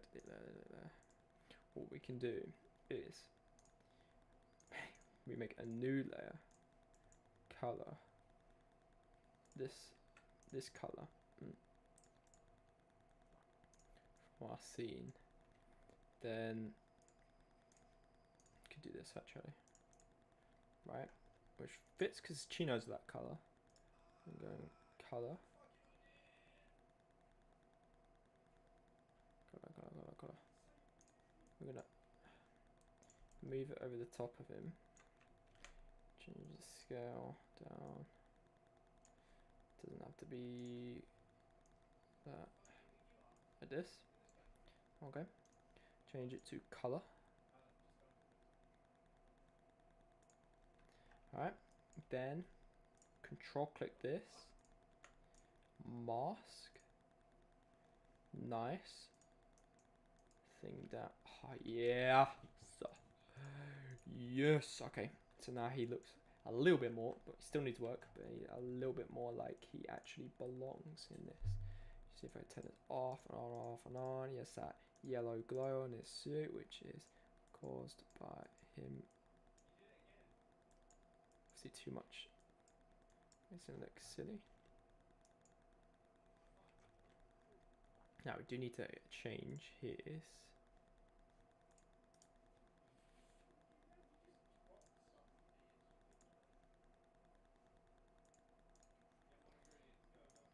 Saturation.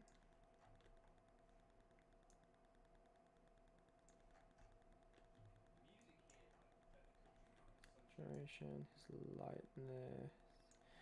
I need him to be lighter on one side than the other.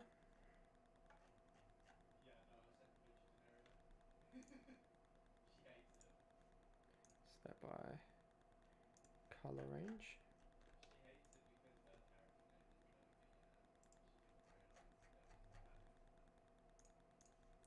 Let's select color range. Try again.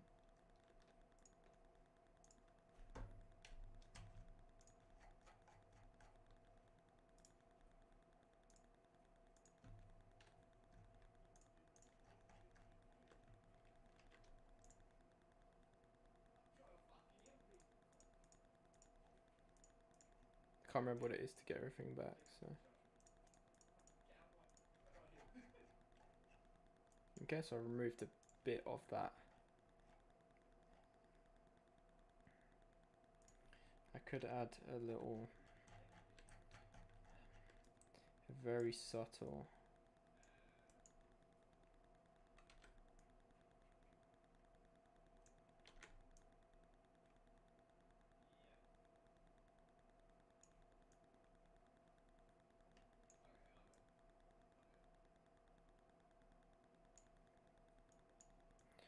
Mask to get rid of the white.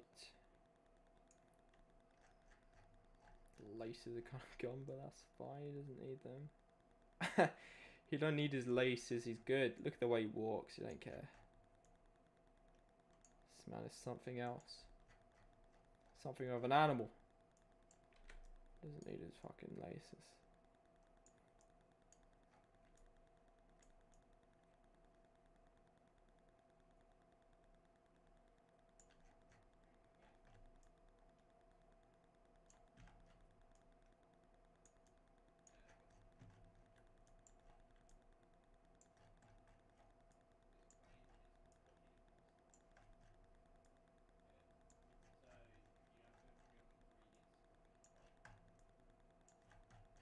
This man is looking better already. Haven't got this white glow around him anymore.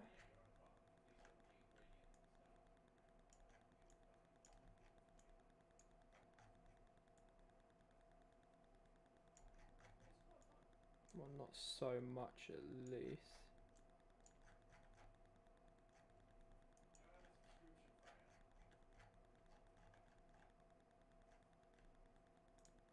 Actually go blending options. And we can add a inner shadow.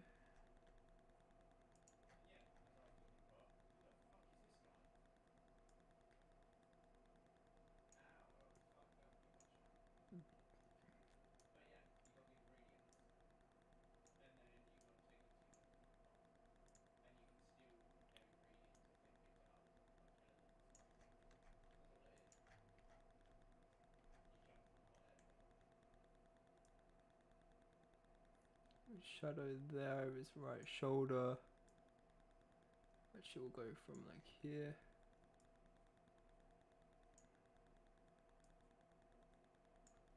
Wish I could actually see what I was doing. Here we go. Alright, let's go back into it. Get less strong.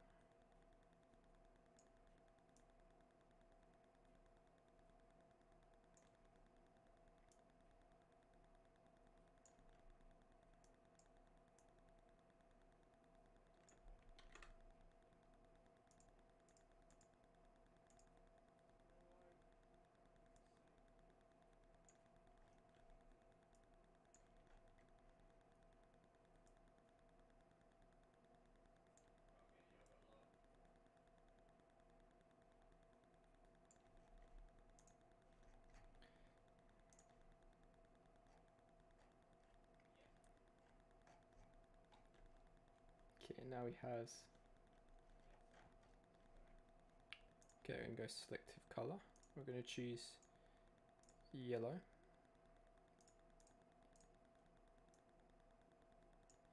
Reduce the yellow a little bit.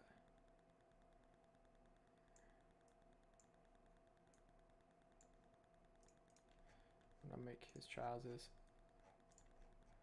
a little bit less.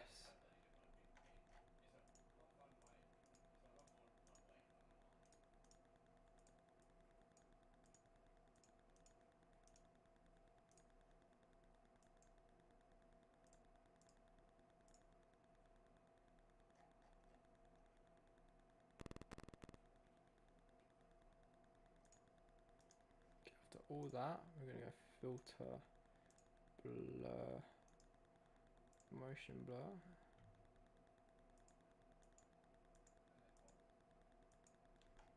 And blur him anyway. Hi, thanks the stream. Hi, it's Russia. Now we have I think there's a good market for, there's a lot of people interested in 3D from Russia, I feel. We get a lot of views from there. Okay, perfect. So yeah, a little bit of, oh. A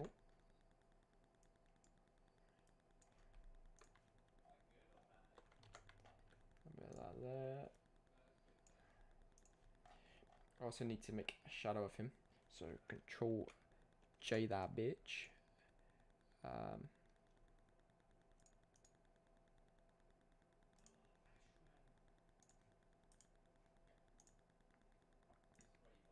Let's move him.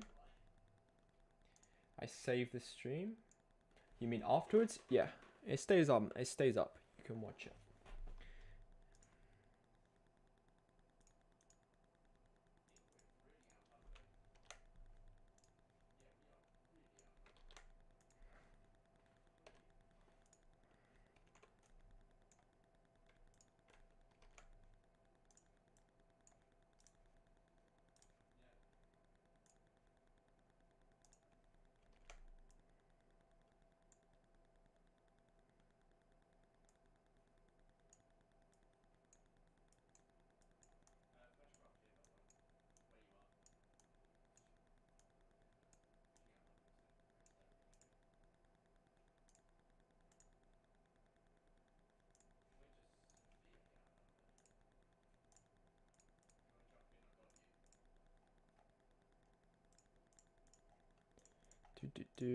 This is definitely not the conventional way to do this, but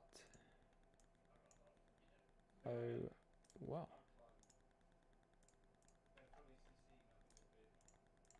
it's accidentally just desaturize our entire image. There you go.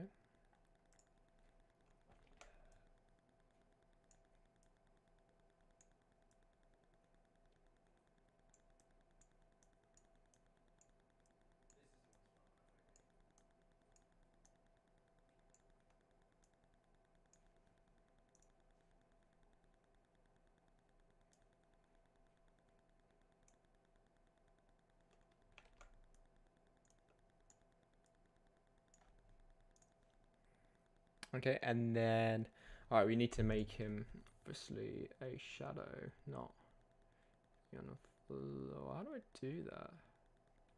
What's the best one, everyone? Well, that looks quite good.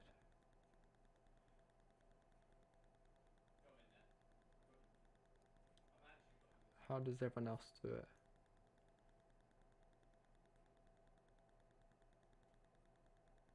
subtract seems nice. And then I can make him. Makes sense, right? I'm gonna add a saturation to that, make sure there's not any saturation in it. We can call that. We can it can be blue because it's like extra. All this can be blue.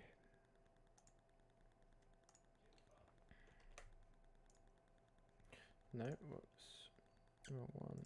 Him. Shadow. Let's make him skew.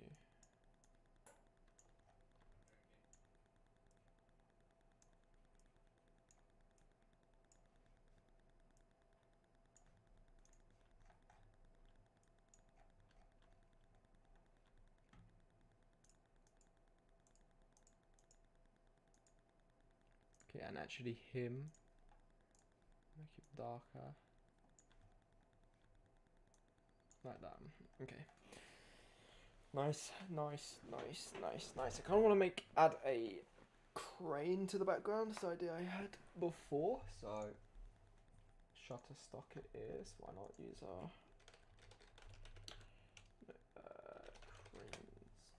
If I can get one that's like multiple, that would be ideal. Well, I do have one to drop in here, but I feel like it's too small.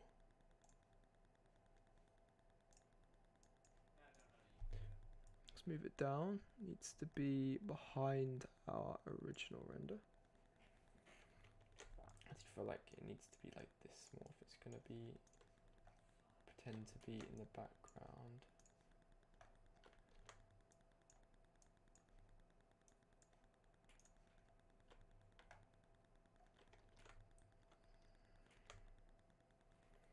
Another one maybe.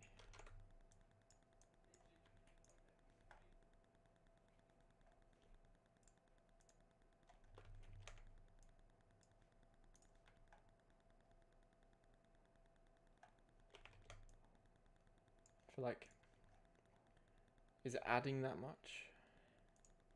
Maybe actually, I do quite like it. Maybe. Okay, let's change the colors on it though. Selective color. So we select default red and then reduce the magenta from red up. Let's make it orange to fit with the car. And it's going to be a blue because it's something like random extra.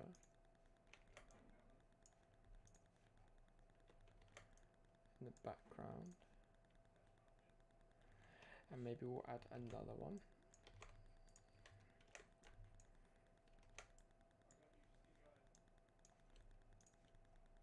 No, that looks stupid.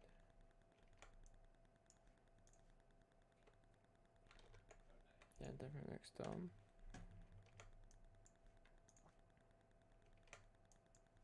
The bigger it is, the closer it looks. We don't want it to look close. It's supposed to be. Oh, around here might look good actually.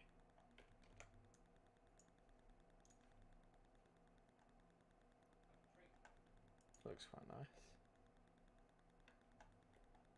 He's not. The guy as well. He's not dark enough. What can do? Actually, let's do levels.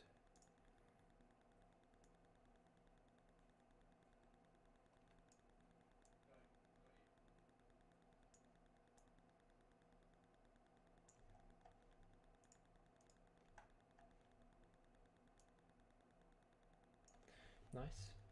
Stream.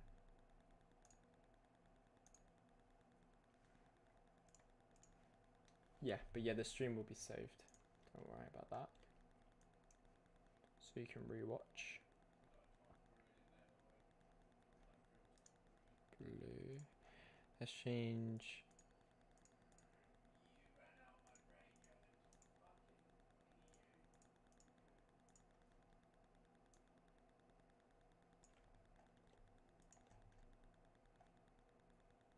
Okay, let's add. Now this is very subtle. We're making, doing proper detail here.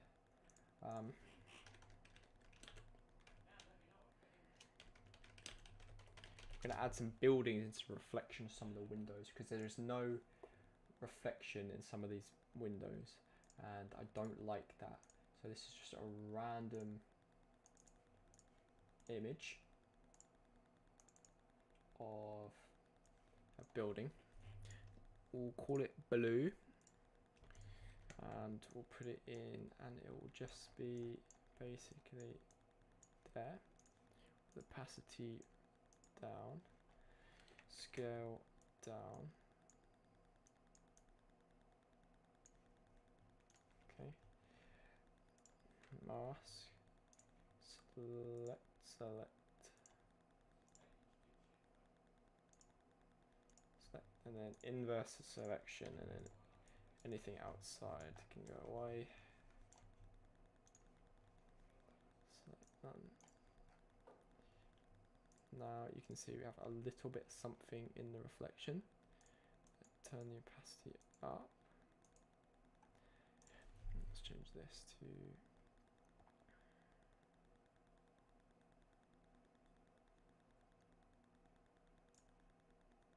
screen with this.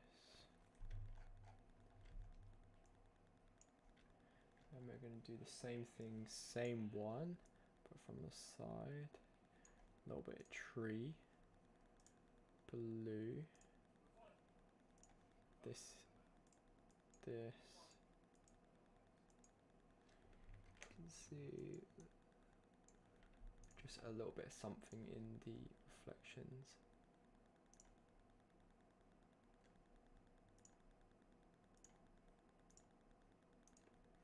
Select inverse.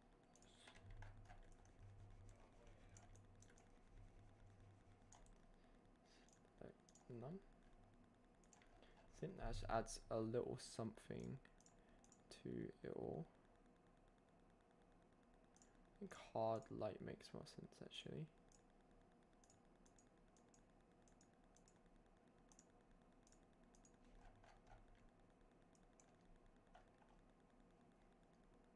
The others sort of do have sort of things going from, so that's fine. I just realised I've done all this work and I haven't saved. Here we're going to add a nice, we're going to add actually a new layer above these. It's going to be yellow for light, which is my color coding. Very good idea when you're using Photoshop to create a color coding color code for yourself, a personal one, so that you can color things, certain stuff, and you know what it is. So for me, violet is always backgrounds, red's always a base image, stuff like that. And we're just gonna add some glow. Be more than that, like yellow, like a light from inside. And the scale is obviously huge, doesn't really matter though.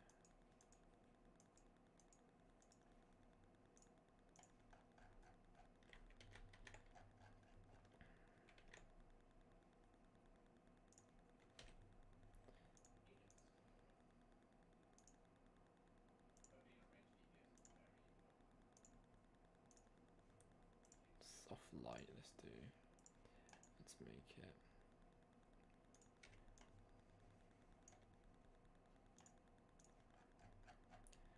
Nice light.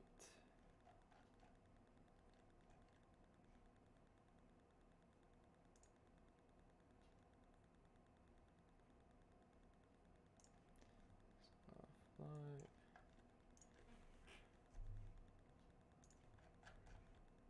Maybe duplicate it. I think I quite like that as is.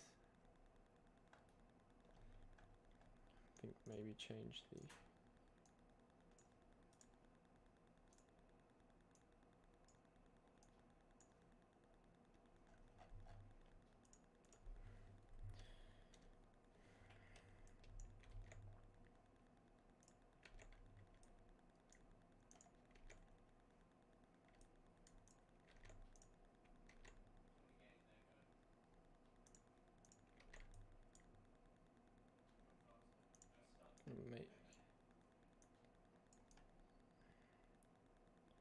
let's get color.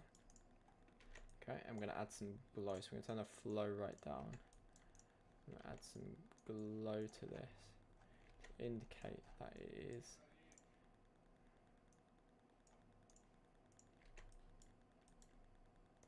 enough color.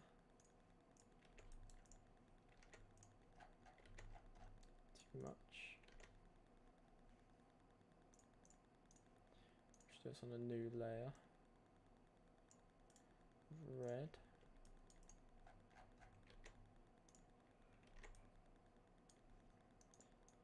That down.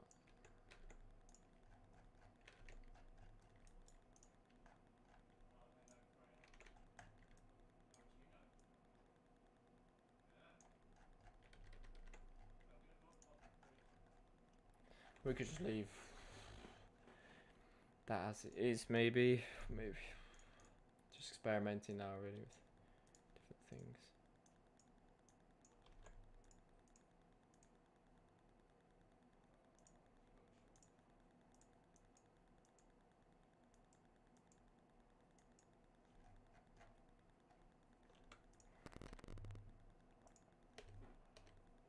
Just leave it dark, maybe.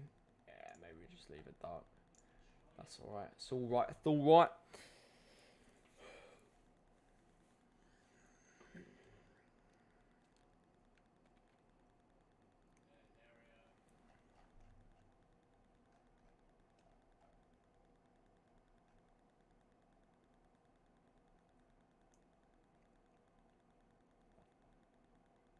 Should we make the car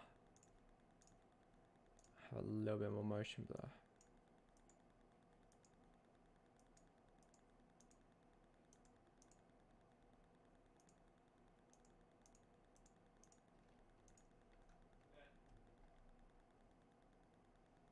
And the man too.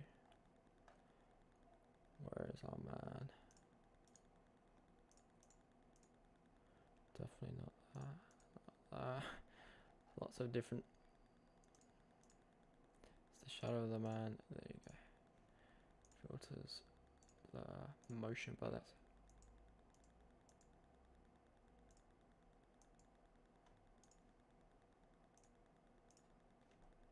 Yeah, I feel like I quite like that.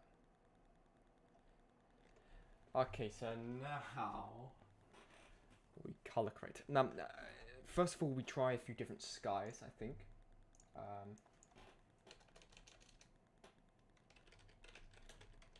So let's try a few different skies.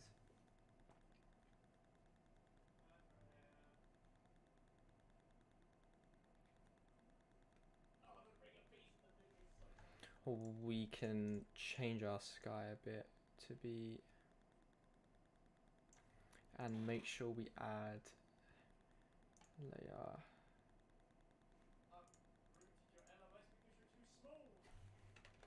Make sure we thingy the sky filters.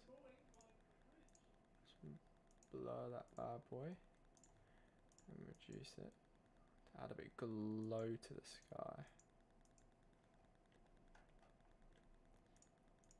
Without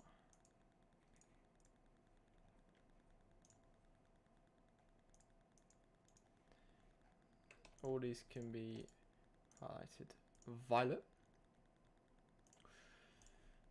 I want to add, we'll do violet again. I want to add layer. Go on Pinterest.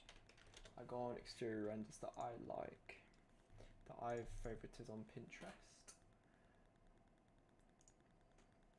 A lot of them have a good amount of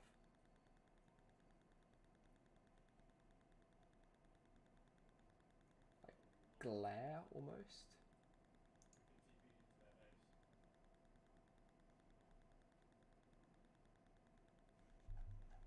Around where the sun comes out, so new layer violet.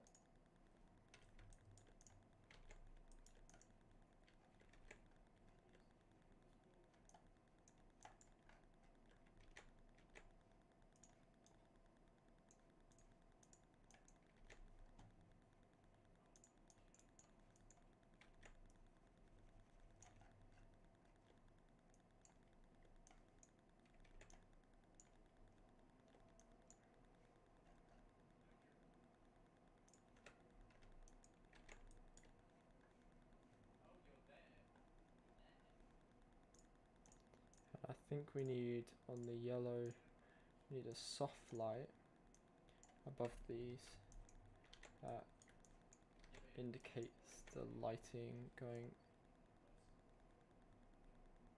Can be above everything. Indicates the light coming from this side. And on more like that.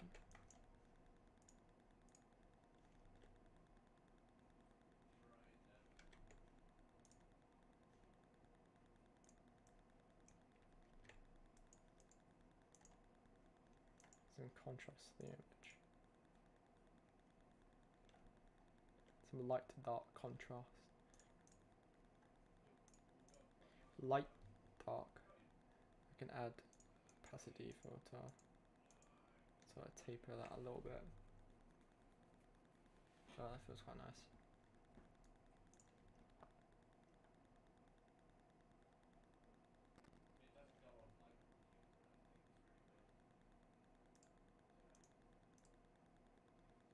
Man, yeah, the motion blur on the man we can turn down. The crane in the background wouldn't be so.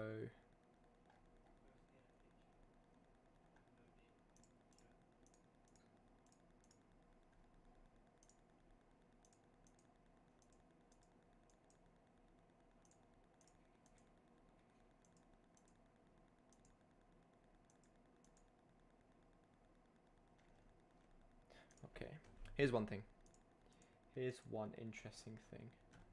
Is the sky and the reflection is blue, okay? The sky, the actual sky is not. So we need to do a few things to help us with that. I definitely want to go with the okay on this render as well. It's white. We can just make black.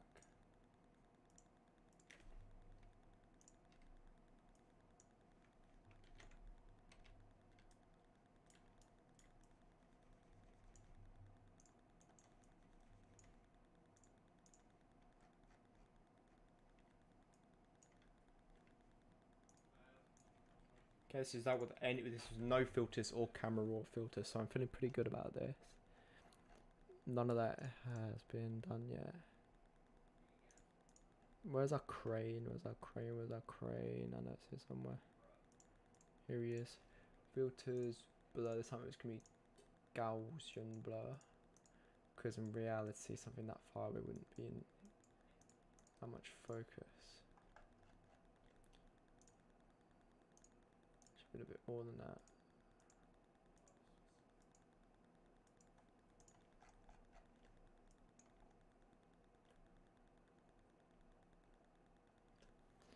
The man, maybe we move the man in terms of composition. Shadow of the man. Can move him across a bit.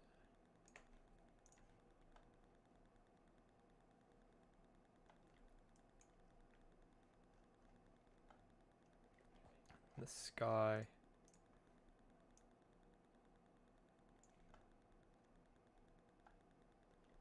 I think the sky should have a little tint of warmth to it too.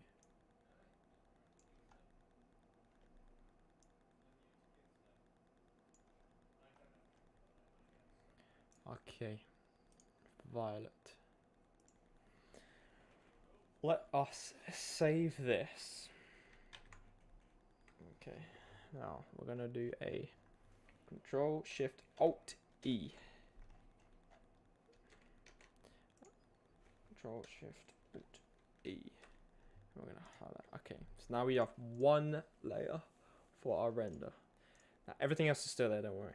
But we have this one layer. We're gonna convert it to a smart object. We're gonna filter, camera raw filter this bad boy. Okay. So here's our render. Now from here, here's what we're gonna do. Okay, basic temperature. Here's where we can change. Yeah, actually, one second. Go back. Get everything back. What's the button? What's that? Let me just Google it. Photoshop real or layer. Can't remember. I've forgotten.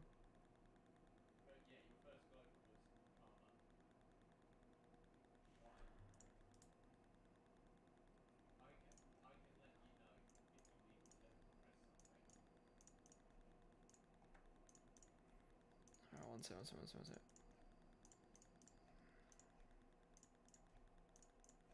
Okay, just this layer, I want to first add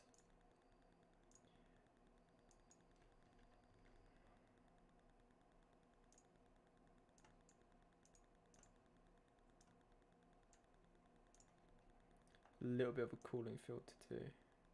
Just this layer first, without width, so that when I affect temperature for all of it, it's gonna be same color as the sky. See, it's roughly the same color as the sky. If I change the color for all of it, it's not going to.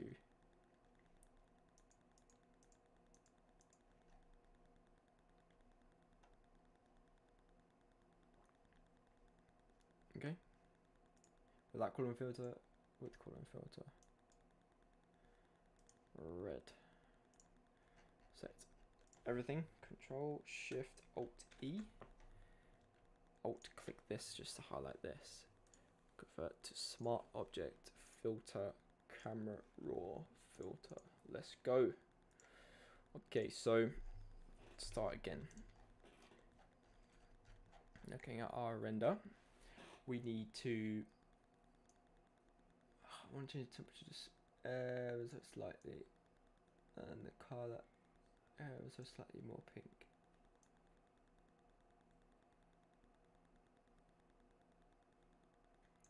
Okay. Let's go with 2. Exposure up a bit. Contrast up a bit too. Texture, very important. Definitely goes up. About 30, I want to say.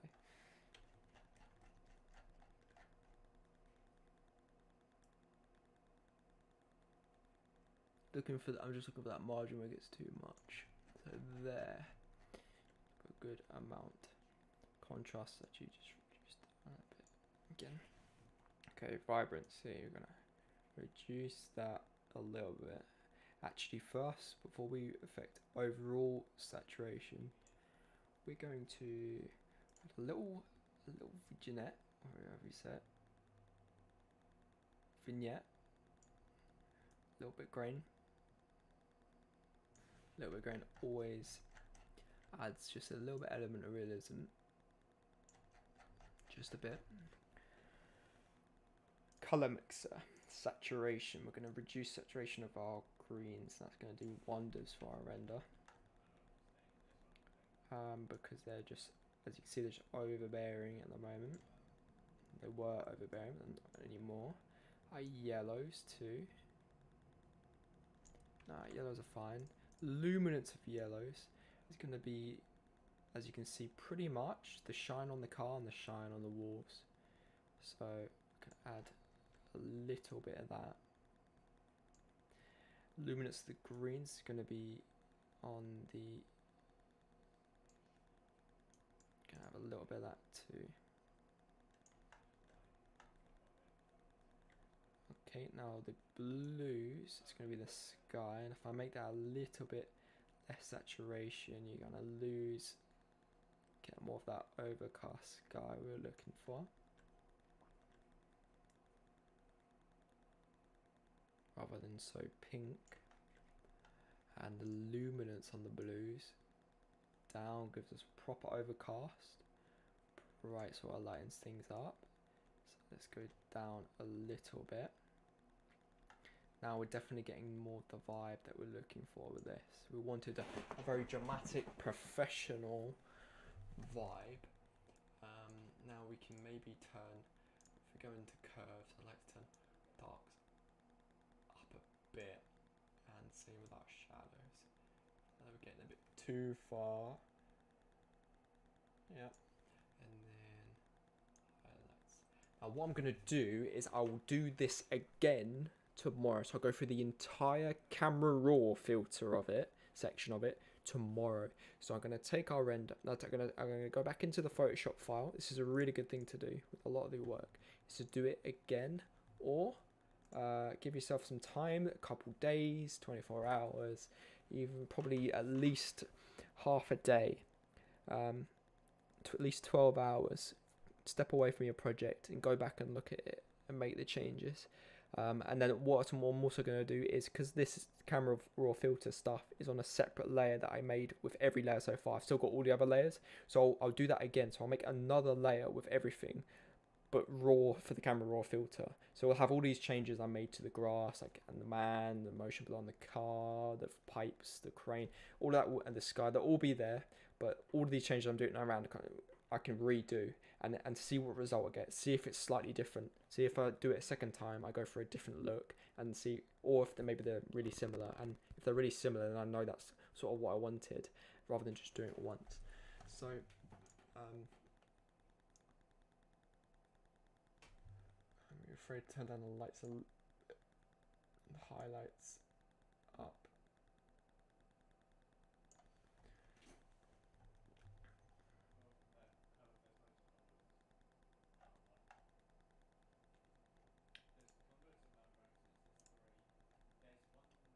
Okay, and then also we have filters. So sometimes I like to add a little filter, but turn the amount down to help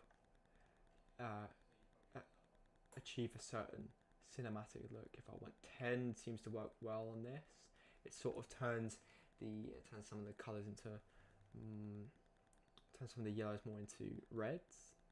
All the others are not really working. Bear in mind, I turn the intensity of this down, so you just have to look what it does to your colors. So I like this one, but see, if I turn it all the way down, we get back to where we were anyway, and we just increase it a bit. So we have a general amount.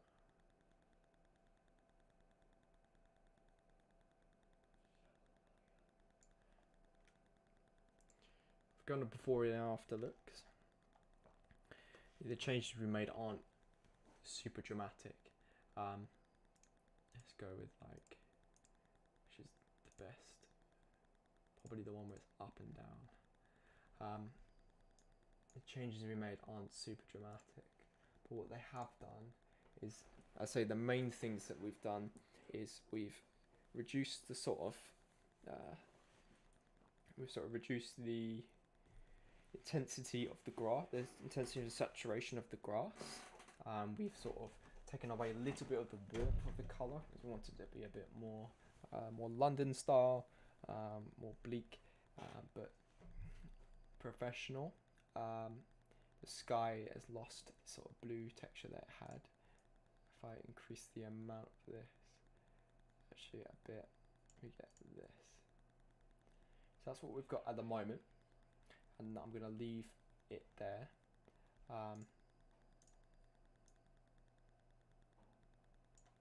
I think adding a bit more saturation makes sense, actually?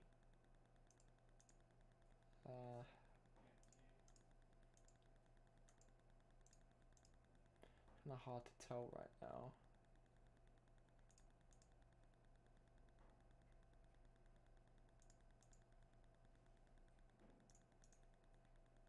No. I need to look at it with fresh eyes, like tomorrow or something. So that is a post-production. Actually, let's add a little lens flare actually, quick. Experiment with a little bit of a few of these. Obviously, we'll need to.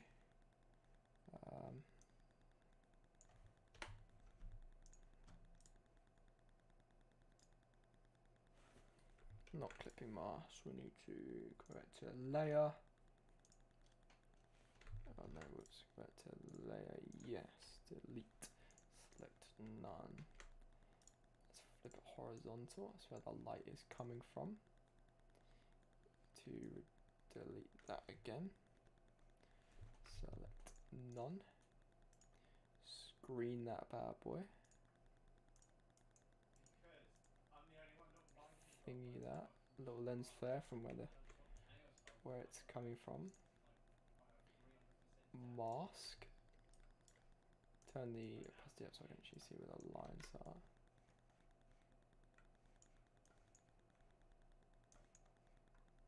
Okay, the general good direction for where the sun's coming from. So we can add that there. Maybe add it so it covers the entire thing. And then I'm going to turn the opacity down. Now I turn that off and on.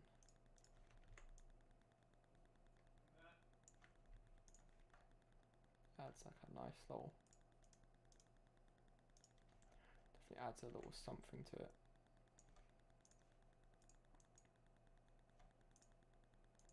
I change the hue of it if you want a different vibe, or you can add a cooling filter just to the thingy, so it's more.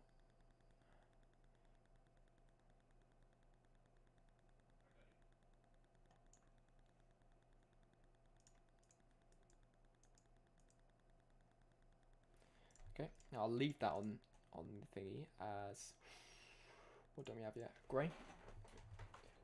So grey can actually, yellow probably makes sense because it's a light effect.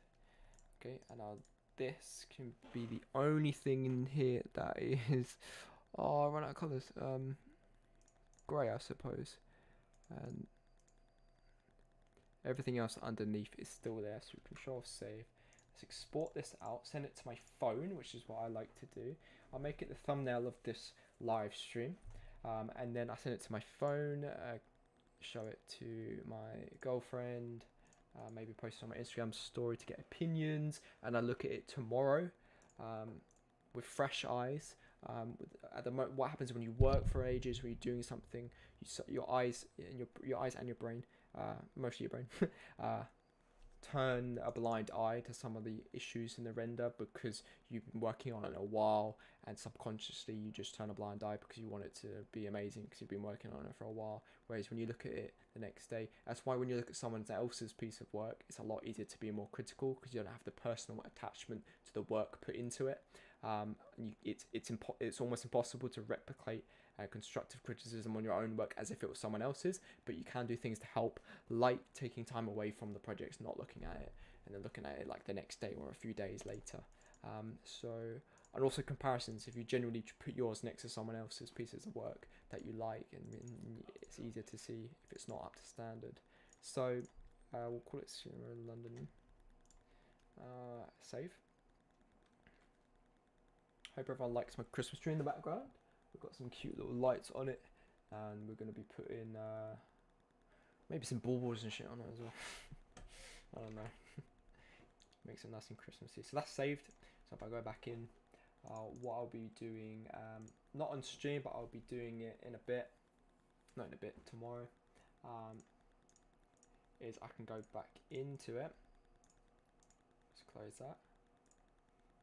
54 playbacks on the stream through concurrent views, a peak of 6, I believe, was the highest concurrent views we had, which is awesome considering I haven't streamed so long. So we've got the Photoshop file here, so we've still got all the layers and things. I'll be able to go in and basically remove what we did, not remove, hide what we did, keep the lens further, then get all the individual layers back. This is what I'll do tomorrow, just for reference. So we get everything back in. There's definitely a button to shortcut this. It's a bit embarrassing, I don't know what it is. Get everything back in. Then Control, Shift, Alt, E. So Control, Shift, Alt, E. And that'll give me a new layer. Which I can then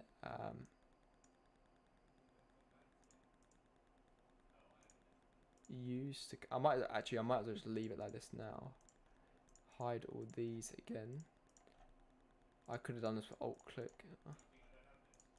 Such an idiot. Oh my god, so many more than I thought. Okay, that's all hidden. Yeah, that's all hidden. These don't be hidden, please, because I need them.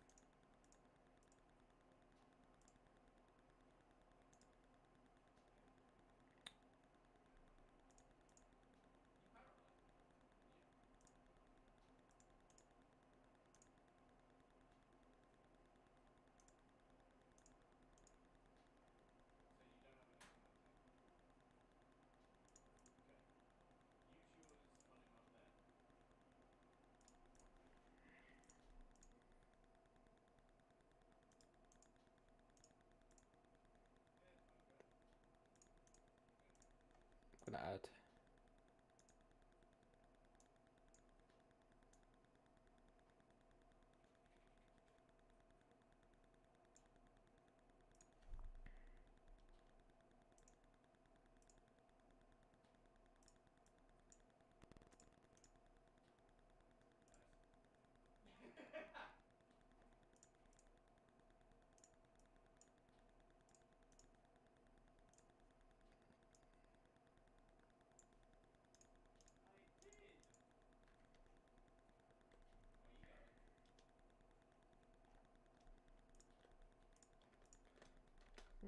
Need that bad boy. Okay. First edit, that is called. Okay. With that on, it makes that. Okay. Okay, well, let's export that out again because I just changed the hue a little bit so it wasn't so pink. Shouldn't have done that in the camera raw filter, I don't think. But this is what happens when you work on something so long. When you stop making changes now. So that's okay. It's called first edit. Okay. This is going to be called second edit. And now what I'll be able to do is just hide that.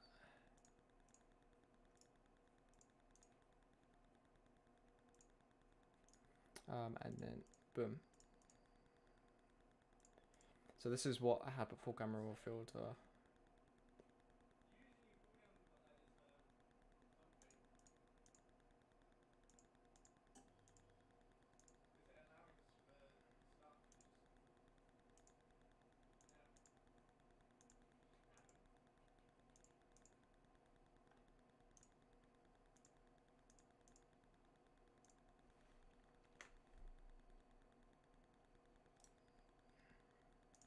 Yellow. Let's actually duplicate the lens flare. Quite like that.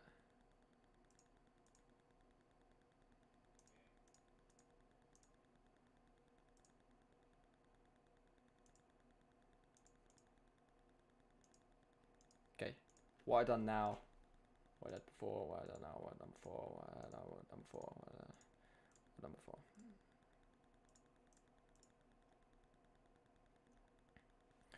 Save it.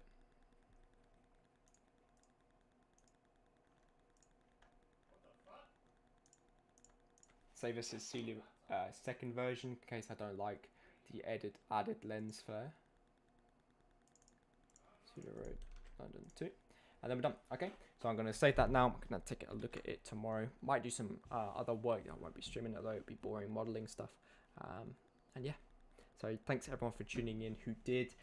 55 playbacks of this stream. Average watch time of 5 minutes, which is really good. It's probably not good for other people, but for me it is, considering I haven't streamed in so long. It's really good. And an average of 2 to 3 concurrent views with 6 high, which obviously it's really good. So thanks everyone for tuning in, and hope you have a wonderful day.